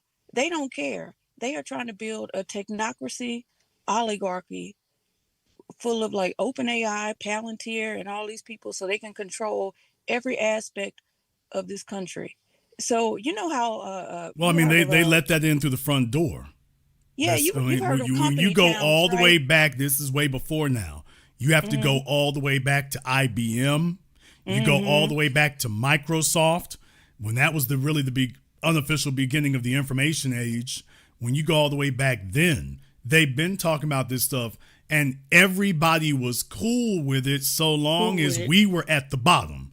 As long as it appeared we were unequivocally at the bottom, and don't worry, it'll be kind of rough on y'all, but the niggas will still be at the bottom. Everybody went along with it. They kept going with it. When General Motors, Michael Moore's first documentary, I believe it was the first one, was Roger and Me. And he did that documentary about what happened to Flint, Michigan when General Motors moved the plant. They moved the plant to Mexico. This was back in the 80s. So the Reagan administration and whatnot, white folk watched that happen the whole time. What they didn't say back then, but now they'll say a little bit more. Well, oh yeah, by the way, Flint had a major black population. Oh, no wonder your UAW didn't fight as hard to stop that. And then the auto plant in my city, Shreveport, Louisiana. Oh, when we became a majority black population, there goes the plant. There goes the General Motors plant. When we became the majority black population. And they're doing that with the federal jobs as well. And you're familiar with company towns, right? When they had those company towns where you would work for the company and you didn't really have money. You had credit for the work that you did. And that's they built all the housing, though. In company towns, they built all the housing and the roads and everything. So, yeah, you work for the plant. Although they were much smaller, more modest houses back then. But it gives you a hell of a whole lot easier start when you've got a situation like that. I feel like they're trying to make the entire country like a company town where everybody has to work for credits. It's going to be feudalism. That's not the goal. The goal is at the end of the 19th century, America was a third world country on its way to being first world. The goal is to have that be the end of the 21st century. By the end of the 21st century, America will return back to being a third world country ruled over by robber barons. Correct. That's what I mean about company towns, right? So they but a company town was the basis of the middle class. That is not what will happen here. Think more like shanty towns, not company towns. Think more like that. Okay, I'm gonna have to do a little more research on it then. I'm thinking of like they want to take us back to the Gilead age. That's one way of thinking about it, but unless you're talking about medieval times, I don't think you have the Gilded Age. No, then. not medieval times. No. I mean, look, I'm not saying this because I'm guessing my way through it.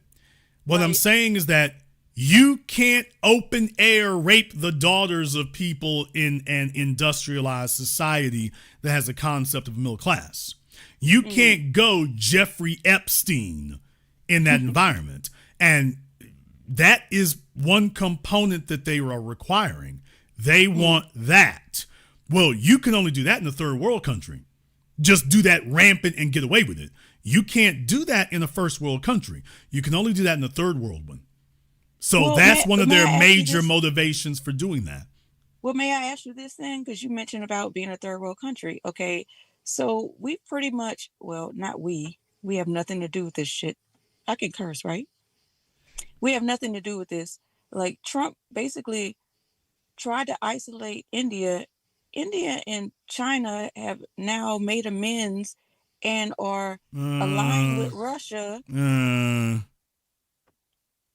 I'm just saying. Well, you can talk about BRICS all you want to. We can talk about BRICS all you want to. Look, the bottom line is that my prediction is that ultimately they want America to look more like Mexico. And take a look at Mexico and all the stuff you can do there. You got Walmart, you got Gucci stores. Yeah, you got a bunch of things there. You've also got open air prostitution and a bunch of Epstein stuff going on too. And the rich people running everything and everybody else is just, ass out. So if you want to know what the model looks like, the model looks like Mexico, not Nigeria. You built up too much here in America. It doesn't look like Nigeria. It looks like Mexico. Mexico can be fully built out. They got a lot of construction going on in Mexico. In Mexico City, they got a lot going on. And it's still a third world country. Thank you for giving us a call. Let me go ahead and see if I can get Nexion. Nexion, where is Nexion? Okay, well, kind of got Nexion here. All right, brother, what's on your mind? Yeah, I think that the Dems believe that the Trump immigration policies will be so unpopular by the time the 26 and 28 elections roll around that they won't need the black vote to win. Correct. So they feel like that they can continue to benign neglect or just outright ignoring the black agenda. Now they're willing to die on that hill. It's going to be interesting to see what transpires. I said this during the election, before the election, during the election, after the election. Yes, that's the Democrats' plan, is just to simply wait this out. Hope that Trump does what Kamala Harris did, that he will be so offensive and so unacceptable that the Democrats will get reelected, changing absolutely nothing except to say, well, we're not Trump, and do you want to keep putting up with that? But yes, I've been saying this for the longest time. I've been saying this for a year now. And yeah, that's exactly what the plan is, that we'll just wait this out. And in 2026, well, we're not Trump, vote blue. So that means that we have to have an alternative plan other than voting.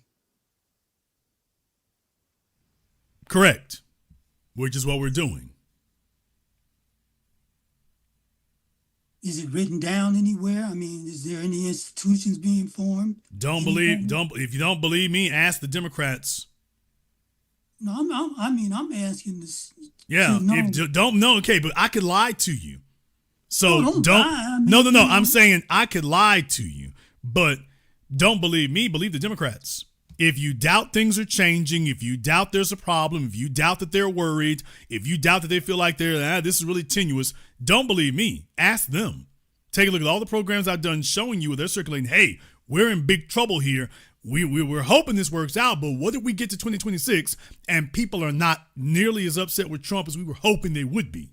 Now what? Well, now, since this immigration question you brought up tonight, are there enough immigrants here now? Should hostilities break out, will Americans in the homeland see hostilities for the first time in a long time. We're a well-armed population, and I don't know how vulnerable Americans would be to an attack from immigration cells, be they Asian, Latino, with things going on with Venezuela. What do you think? I mean, Trump's just doing a lot of stuff right now. I don't know if he's really dying for real or whatever. He wants to be transformational, so he's running down his Toys R Us kids list of things he wants to do. You're doing too much too fast is the real issue. So if you really want to be effective, you choose one thing. You choose one major thing that's going to have reverberations across the society, and you do that. Instead, he's gone for a lot of easily accomplished things so that he can really run up the scoreboard, and the major stuff that would be societal changing is being left undone.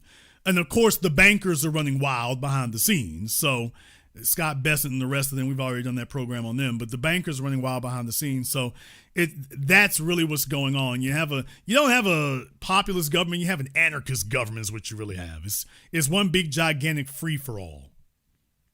And finally, I did see the parade that they had over in Asia, in China, and they looked very, very impressive. And then I saw the parade that Trump had, and it looked really like piecemeal. So they look very impressive. And I don't really know. I know the United States, anybody would be fools to get into a battle with them. But I just think that it would be really messy business if hostilities were to break out with China, North Korea, and whomever else. I agree. That's why folks are testing the waters. Folks are testing the waters at this point right here. America's spread thin. And yeah, I mean, that's a real possibility. Thank you very much for giving us a call tonight. We appreciate that. Let me go ahead and try to run through these here real quick. Let me get Omari up here on Zoom. Omari, what's on your mind? B1, Brother Jason, thank you for the great broadcast. On point as always. Oh, boy. Okay, I was trying to move somebody. I hit the wrong button there, Omari. See if you can give us a call back there. I hit the wrong button. Let me see if I can get iPhone up here on Zoom. Hit the wrong button there. All right, we got iPhone up here on Zoom. All right, iPhone, what's on your mind? Are you talking to me? Yes, sir. What's your name? My name is LP. All right, LP, what's on your mind? Look here, man. I'm sitting here listening to you, and I'm 65, right? And I am of that civil rights era. Y'all worst enemy, our worst enemy is people in my age group, because they still want to fight for illegal aliens. They still believe in this people of color crap. I'm out here in LA, okay? Oh, I'm out of breath because I just ran back to the bedroom. But I've seen the transition and effects of illegal immigration on us in LA, all right? It has decimated us. There is no people of color coalition, all right? Everybody is out for themselves. And the Filipinos, they're the worst. And they tried to fire me, man. Okay? So y'all keep doing what y'all doing, the FBAs, the delineation. And one phrase I wish y'all would start coining is antebellum civil rights Negro, because they are our worst enemy. And that's all I got to say, man. Later. Thank you for giving us a call tonight. Yeah, like in California, while you do got a strong set of riders out there for the coon class on that West Coast, when you think about movies like Shaft, when you think about movies like, The Mac, when you think about movies like that, what did them fellas want? Think back in them days. These were young black men, and their status symbol was they got a Latina. So they were hugged up with some Latina back in the 70s. And now, 40 damn years later, 40 or 50 years later, these niggas are sitting up here 70 years old, still trying to stunt with some Latina if they can find one who used to be running around on Soul Train. Damn! So them cats who were doing it back then, yeah, that's what they're still on today. They're still on that today. So when they hear us talking, it's like, oh, that's messing up. I'm like, nigga, you can't, what the hell you gonna do with her besides pay her rent? That's the only thing you can do with that gal is pay her rent. You're like, okay, I got the pension going. Pension pimping. All right, let me go ahead and see if we can get James up here on Zoom. Yeah, it's a whole bunch of chicks out there on the West Coast, and when these niggas get their pensions, this nigga ain't ate this week, but he paying bills. All right, baby, somebody you take care of you. All right, James, what's on your mind? Yes, James, you're on.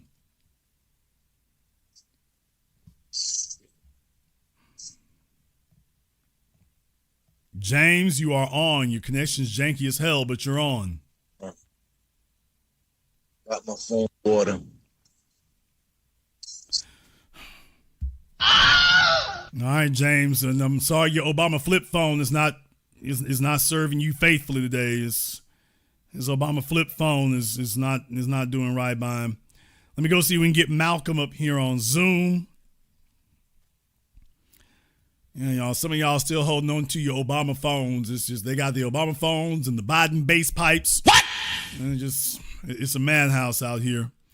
Okay, Malcolm, make sure you have your camera and your microphone turned on for me here. I'll give you a couple moments and then we got to move on. Can't sit here all night. I'll give you 4 more seconds, then we got to move on, Malcolm. All right, 3 more seconds. We got to move on, Malcolm. All right, Malcolm, unmute yourself, sir. All right, Malcolm, what's on your mind? Yeah. What you're talking about when it came to the illegals, this reminded me of 2 experiences with Hispanics in my job. I used to work 2 factory jobs. One was with Eaton Corporation and another one's for a tire recycling plant. And basically what I'm saying is when some Hispanics have power, they like to throw that power around. And this always gets me mad. The first experience is when I was a temp at Eaton, we were at break. No one was doing anything illegal. No one was using machines like they weren't supposed to, but we were just on break. When our supervisor came, he came in and started complaining of the fact that we were on break. Now, the whole department there was just standing there listening to him bragging about something that didn't make no sense. And 2 of the actual employees were confronting him about this unnecessary tirade. But then he said something that really got to us, that really got to me. And he said, I'm making it my problem. The fact that we're on break, he said, I'm making it my problem. He didn't mention that we were behind schedule. He didn't mention that there was a new regulation. He was just mad that we were on break. So I'm talking to one of the other people who were listening, not the ones confronting him, and he heard me, but he didn't hear what I said. And what I said was, did he just say what he said? And because I'm a temp, he sent me right out saying like I'm fired. That was the first thing. The second thing is when I was working for the tire plant, I was trying to find some way to basically be more productive in the tire plant situation. And I was doing my job, but I began to notice that a couple of the Hispanics were always facing towards me, having their camera phones pointing towards me, because I was in an area where I was working by myself, and they always had their camera phones pointed at me, even when they were supposed to do their own work. One was a supervisor and one was a crane operator. And it wasn't like I wasn't doing my job, but they just kept on having their cameras on me. But then I began to notice that the head foreman would always be there coming to check on me like every hour or so. Just randomly checking on me, seeing about my progress. And what I was doing at the time is when you work at like a tire recycling plant, they'll give you tires to remove the hubcaps. There's a word for that kind of behavior. Yeah. I want to remind you all that there is a specific word for that kind of behavior. The word is overseer. Exactly. That is literally what they were doing. Exactly. The word is overseer. And that is exactly what they were doing. And they were just finding any rate to get into my business and whatnot. They were trying to be friendly and whatnot. But I noticed that like when I was working by myself, I was still being productive. They were just finding reasons. So then they set me up with going back to the crew.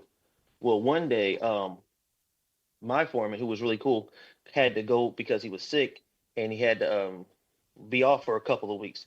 Now they put one of this other Hispanic guy, because it was two Hispanic guys that was my foreman. One who was cool and very friendly, and the other one who was very standoffish. Never worked with him before, but he was finding reasons to get me fired. He was finding reasons to get me fired. When we didn't have any work and we were waiting for them to bring more tires, we all sat on the side, off to the side, minding our business. He would come to me and say, "Hey, you're not doing anything." There was nothing to do. Or we would go on break and the really clean toilets, we should say, was in the main building. So we had to walk from the work site all the way to the main building to use the bathrooms. And he was like, "You're taking too long." I'm using the bathroom.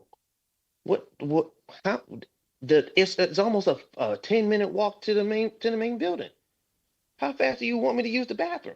And that was a constant thing until they fired me.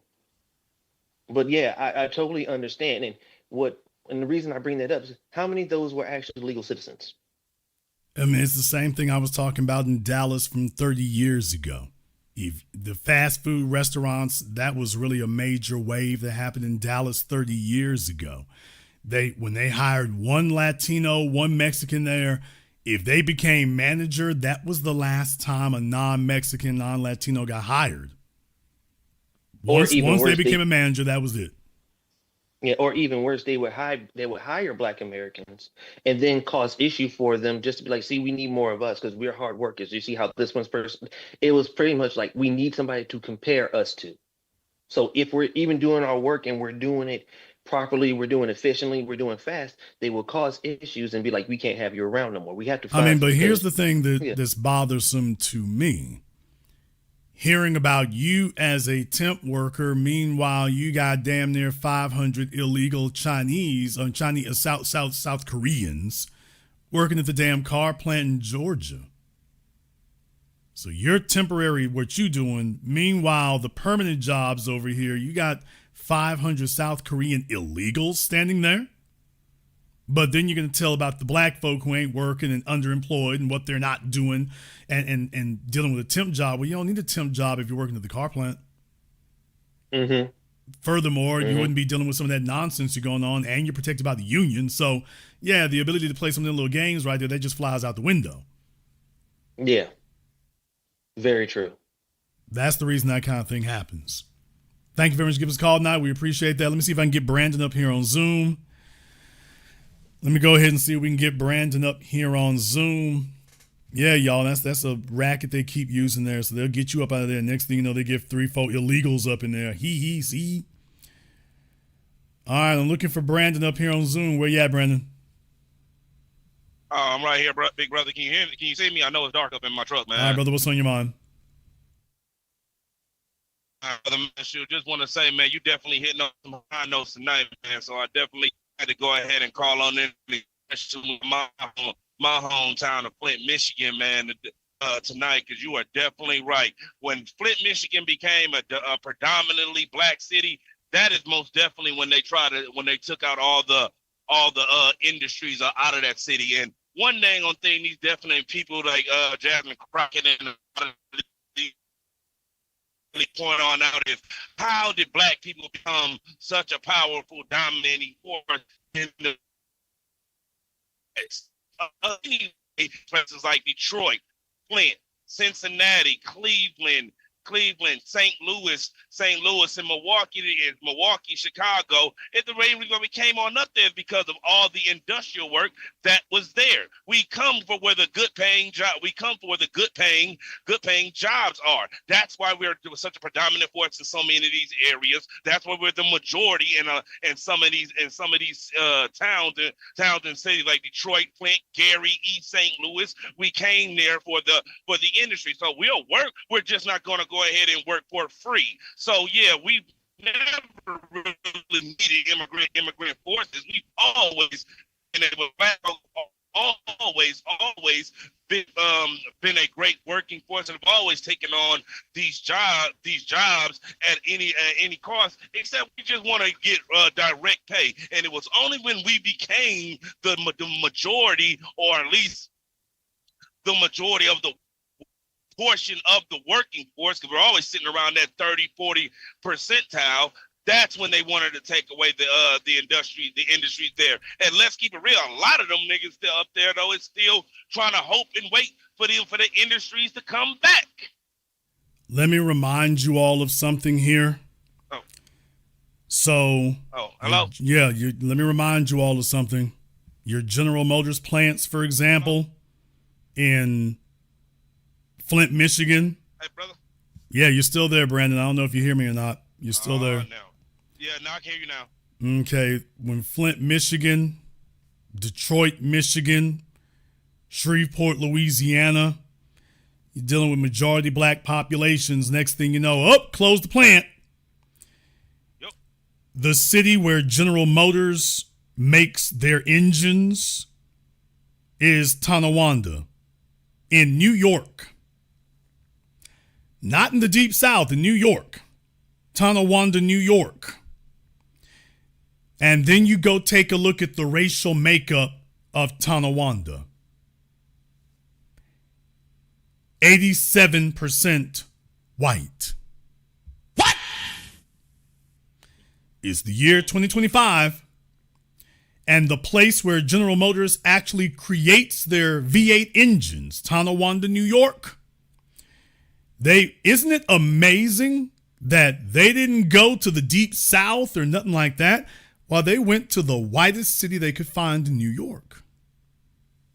And that's where they build, that's their engine making plant, Tonawanda, New York. 87% white. 87. Non-Hispanic. So basically, when you think about that, so numbers kind of vary a little bit because it can be between 87 and 90%, but that's damn near 9 out of 10. 9 out of 10 people are just straight Anglo white. Isn't that amazing? Isn't that simply amazing? So you couldn't put the engine plant in Shreveport or Detroit or Flint. No, can't do it there, but we'll put it in New York? Huh. I'm sure this is all just one great big people. The economy is weaponized, and the people making the decisions from the corporate level, the political level, all these corporations, they are making their decisions along racial war lines. These are along racial battle lines. These things are not accidental. Not at all. I'll let you have the last word. Yeah, brother, most definitely. So all these industries were definitely kept out of us, especially from gaining any type of wealth throughout these majority black cities and black towns. Because if you remember, it was also a town down there, I believe it was in Tennessee, who were going to get who had their own charter. And I think it was the Mercedes or BMW plant, I believe, that was ready to put out a manufacturing plant out there. And then these white people got together and just straight up took these black folks' charter. So I think they're still in court with that right now. So yeah, so anytime that we're going to be the ones being the majority recipients of an industry, all of a sudden we are just targeted for things to be kept away from. So, brother, most definitely, I appreciate you talking about that. But hold on, man, I just want to say one last thing and comment on this about those illegal immigrants. You are definitely right about how a lot of these folks are out here and they're separating themselves and they can't have any unity. All of the Mexicans, they will never help any of these other racial groups or the Asians or the Africans or the Caribbeans. Notice you never see all of these immigrants out there standing as a unified front fighting for anything. Every time you see them, they're all separated in their own racial groups, which only just means they're ready to backstab the rest of them. And that's why the Mexicans are always out there holding up those Mexican Mexican flags, because if the government said, all right, Mexicans, we ain't got no problem with you, but those Venezuelans, those Colombians, those El Salvadorians, they got to go. Those Mexicans would be rounding their ass up in a minute, ready to deport them. And they can't nobody tell me different. If them Africans said, they came to the Africans and said we want all of those Caribbeans, then the Africans will be rounding up those Caribbeans. And if they went to the Chinese and said, all right, we want all the Vietnamese and we want all the East Indians and all the East Indians, they will be rounding them up as well. So there is no unity amongst all of these immigrants. They're ready to backstab and slit each other's throat in a second, and they all know it. And they're just hoping that we don't know it, but we can see it. So none of their progress will ever go anywhere, because they're all backstabbers. Be one, brother, and I'll see you, and I'll talk to you tomorrow. Be one, brother. Thank you very much. Give us a call today. Yeah, buddy. By the way, just in case you think I'm making it up, just in case you think I'm wrong, just in case you think I'm inaccurate, let's try a little thought experiment right now. Okay, well, Jason, you said Tonawanda, but that's just one. You know what? Okay, fine, that's one. Where did Elon Musk? Oh, hell, you wasn't ready. Damn! Where did Elon Musk move his plant when he left California? Oh, now I remember. Austin, Texas. Right outside of Austin, Texas. Hey, why don't y'all do a little Google check right quick? What's the racial makeup of Austin, Texas? I wonder. See, if I'm on to something here, we're gonna see if it's consistent. What is the racial makeup of Austin, Texas, where Tesla built its gigafactory when they left California? What's the racial makeup of Austin, Texas? Not just white. What percentage? What percentage of Austin, Texas makeup is the white population, I wonder? You can Google it. You don't have to believe me. You can Google it. It's right there. You can see it for yourselves. Am I making it up? I wonder if you do a little bit of looking into it here, do the facts actually hold? Do the facts actually hold? For those of you wondering, the number is 60%. The number is 60%. Oh, man. That's starting to sound a little bit familiar. Now, isn't it?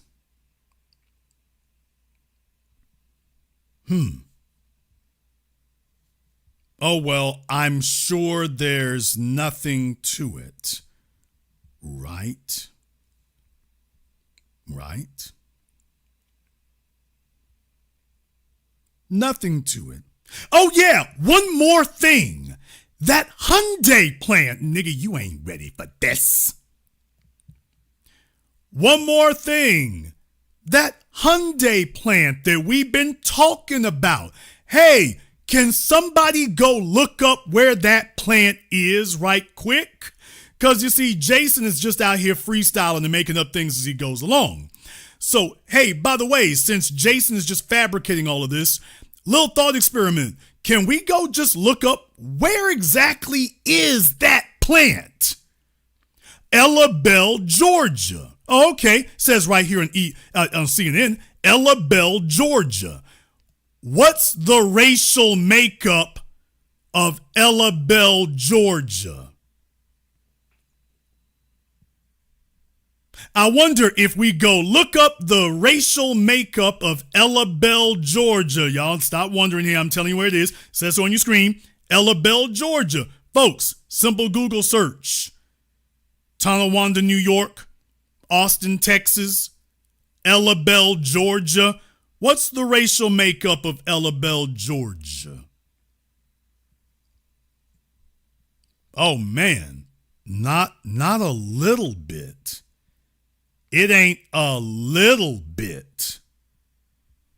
It's not just barely getting over the finish line of white. It's over 80%. Well, isn't that interesting? Huh? Isn't that interesting? Do you see a pattern forming? Because I see a pattern forming. I see a pattern forming. I bet you if we keep looking, you're going to see the pattern continue. Let me go ahead and grab Huey Freeman up here on Zoom. Let me grab Huey up here. All right, Huey, what's on your mind? Not much, brother Jason. Wonderful broadcast as always.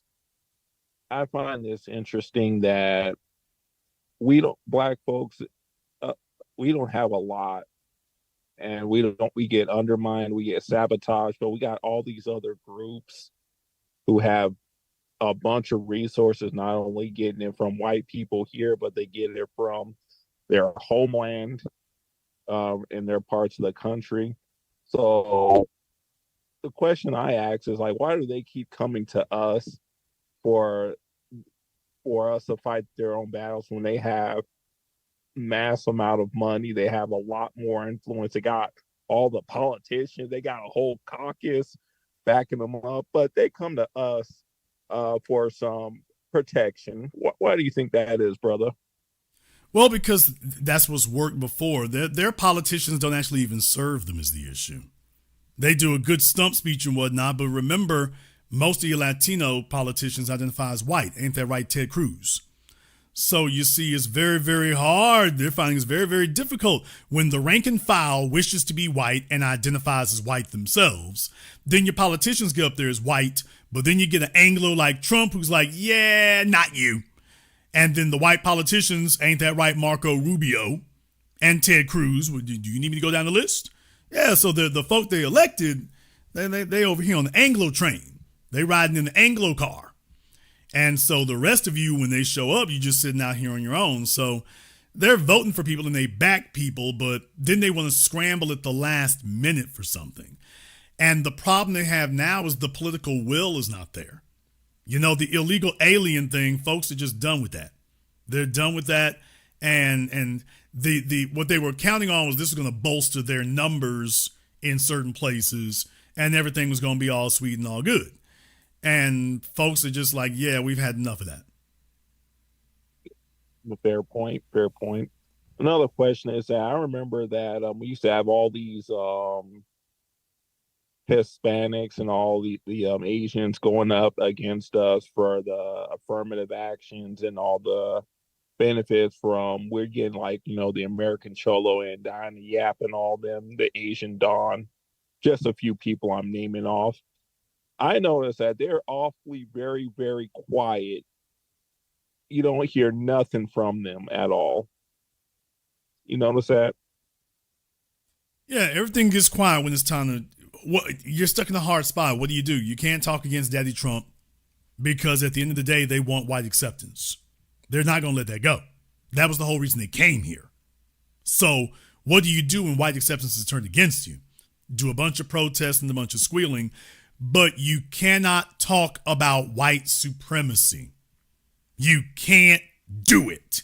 You spent the last 10, 20, 30 damn years sitting there stomping forward and talking about, oh, ain't no racism. So the folks who were talking about ain't no racism now are trying to spin a 180. Well, you can't say there's racism now. Okay, well, brother, if you can't say what the problem is, you can't attack it. First of all, it's not racism. That's the first thing. But even if you were going to try to use that as an argument, which is not legitimate, but even if you were going to try to, you've already delegitimized that argument. You already did that. So, brother, they disarmed themselves. They got no weapon to fight with. All they can do now is just beg. And there's not, as you can obviously see, as I showed y'all at the beginning of the program, there's not a lot of appetite for begging. Holding parades and whatnot is not going to stop ICE. That's not stopping government policy. That ain't doing nothing. And your local politicians are about as popular as herpes. So that's not going to help you either. That's the difficulty. They disarmed themselves. You know you done messed up, right? Yeah, where you messed up at is when you should have been locking arms with us and sticking with the program. You didn't do that. You thought you were going to do a bait and switch and do a backstabby stabby. And it's like, okay, now nobody trusts you. And you got the government saying, all right, we're rounding everybody up. Now you want to rally the troops. Yeah, but you tried to stab the troops in the back. So there is no backup coming. There is no backup coming. And every time you have one pathetic protest after another, and then eventually your numbers thin out, which is what it does, and CNN can't pretend that you got any clout, that's when things really get bad.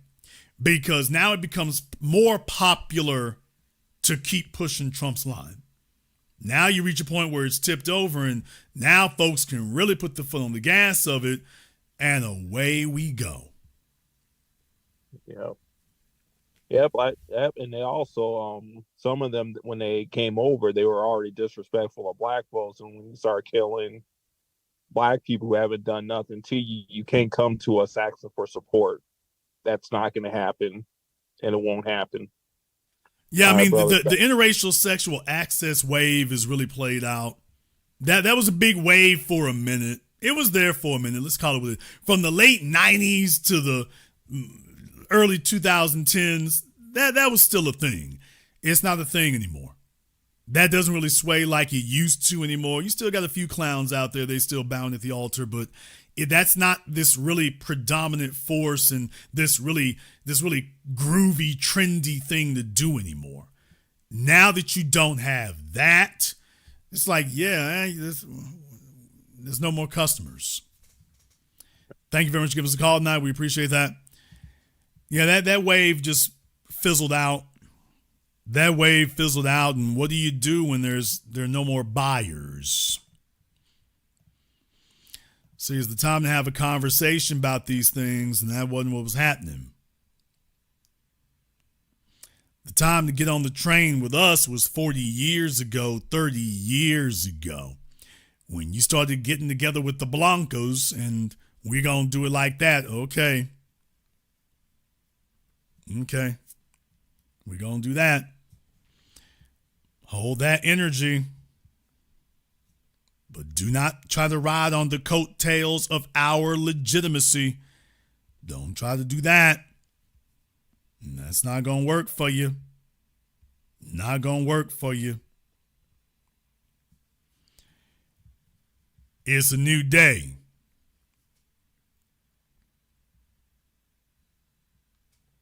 It's a new day.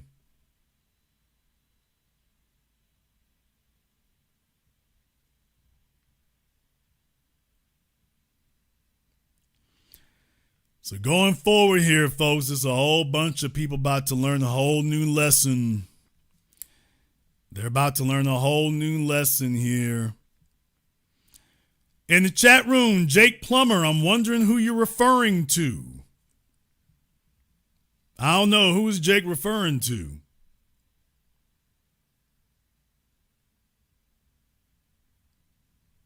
I don't know, Jake. I'm trying to figure out who is Jake Plummer referring to there. He's giving advice. I'm just trying to figure out who the advice is for.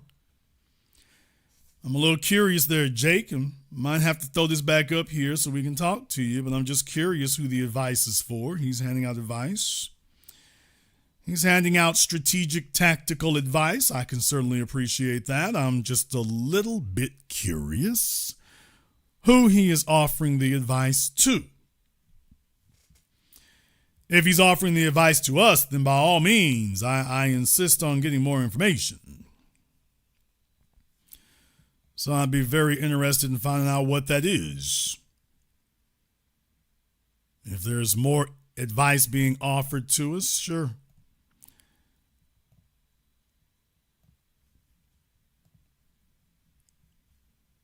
And like Smash Mouth said, I could use a little change myself. Yep, wonder concept. I could use a little fuel myself, and we can all use a little change. So I'm willing to hear it out. Assuming, of course, he's offering us something there. If it's for everybody else, that's a different matter. But yeah, man. Folks, we document these things. We keep track of these things. We follow these things for a reason. We do that so you all can have the ability to watch it and monitor it yourselves. You can see how it develops over time. We catalog it. And we keep a strict record of what's occurring.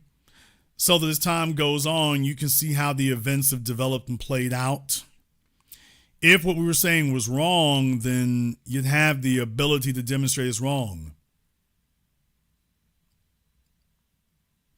All right, I need Jake Plummer to go ahead and give us a call up here on Zoom. Jake, so glad you said that.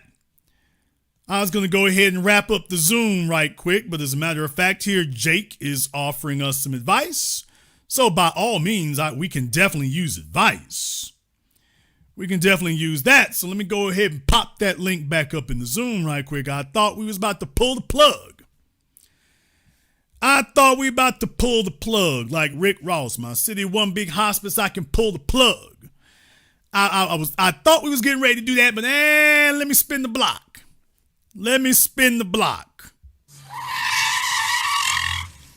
Jake said he wants to give us some advice and extol the virtues of our allies. I'm so glad you said that, Jake. So, Jake, you got 2 minutes. You don't need to say anything else in the chat room there, Jake. You have been called down to the front of the line. The price is right. Sit back, smile, and dial. Hit the boom on Zoom. Sit back, smile, and dial, and hit the boom on Zoom so you can have an opportunity to explain to us exactly what part of this we may or may not be properly understanding. We're always appreciative of having some clarity. Clarity is important there. All right, Jake, just to make sure we don't have any trolling issues, just make sure you have your camera, your microphone turned on for me. Nobody else is going to see you. All right, Jake, I've talked to you before now, haven't I? I have no idea. Jake, I'm pretty sure I have. Jake, nobody else sees you except me, sir. Don't be shy. You are not being put out there on YouTube. I'm not going to make you do that. But just to make sure we don't have any trolling issues, I find when people realize I'm looking at them, they're far less likely to do that. So if you would please remove your rather meaty palm. Nobody else sees you except me, so I'm the only person you're talking to. So if you actually have a point to make, let's make sure we do that. But if you're actually interested in the point I have, You have access to our airwaves here. So that's a very generous thing for me to offer you. I'm not requiring anything of you except to make sure that the hosts can see you so that we don't have any trolling issues. Sometimes people think they're going to do that, and just to make sure we don't have that problem, as long as they know I see them, that's fine. Besides, you look like Michael Moore. I've always liked Michael, so that's helpful too. Now, Jake, I'll give you a few more seconds here, and then I'm going to have to do something different. I'll show myself for 2 seconds. Okay, Jake, let's not be scared. That's me. Because I'm pretty sure I've talked to you before, Jake. Okay. Okay. So why did you want to call me? Okay, Jake, you were the one who's supposed to call me, but Jake seems to be a little bit camera shy here, folks. Not a good look. Because just in case folks start trolling, that becomes a problem. Does it look like I'm trolling? Yes, sir. You're trolling right now. No, I'm not. Okay. Let me have a light on, Jake. It's just you and me. Take a look on your screen, sir. Nobody sees you. I don't even see you. Okay, sir. You see my audience.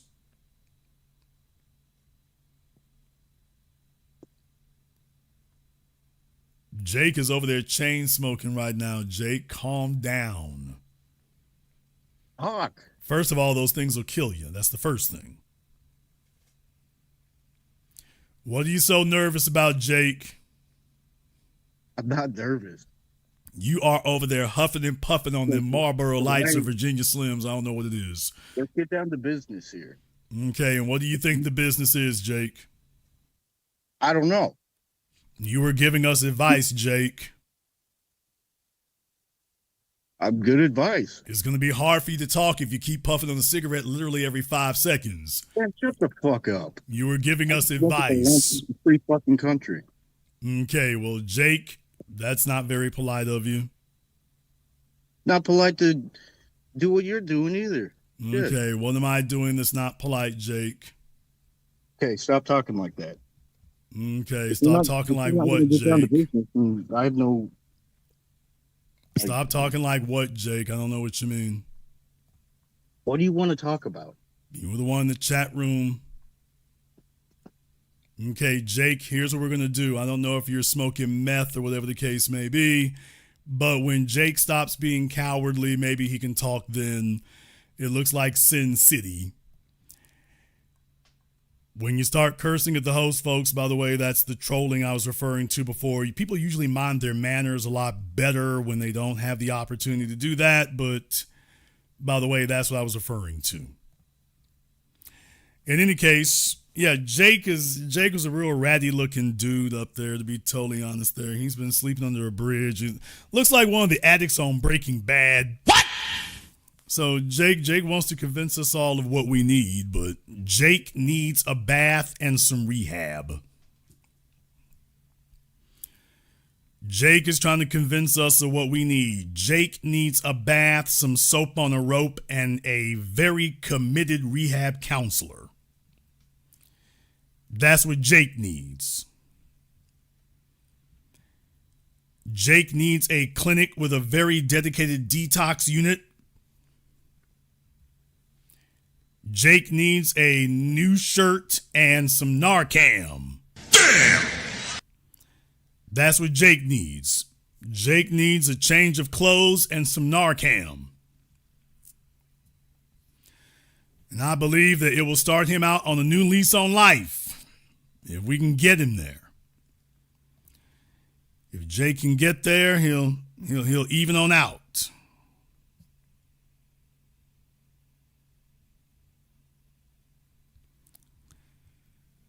So y'all might have to do that.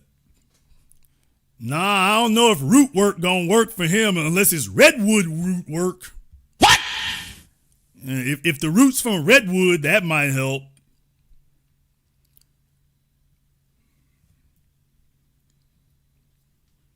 A red will, Yggdrasil, the world tree.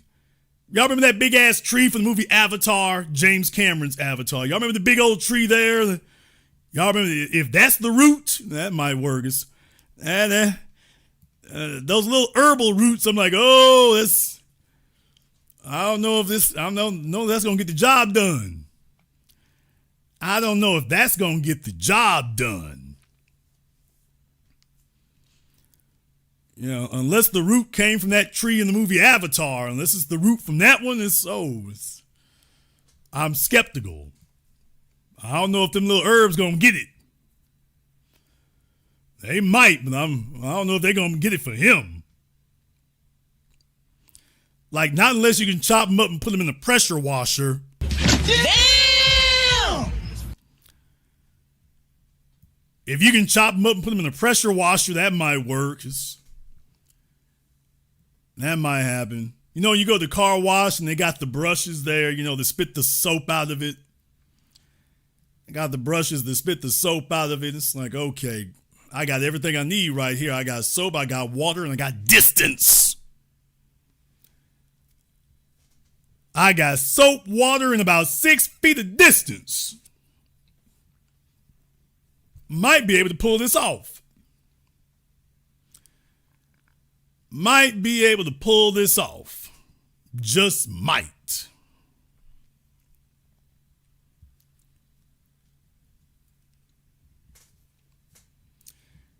In any case, we're going to go ahead and wrap things up here tonight.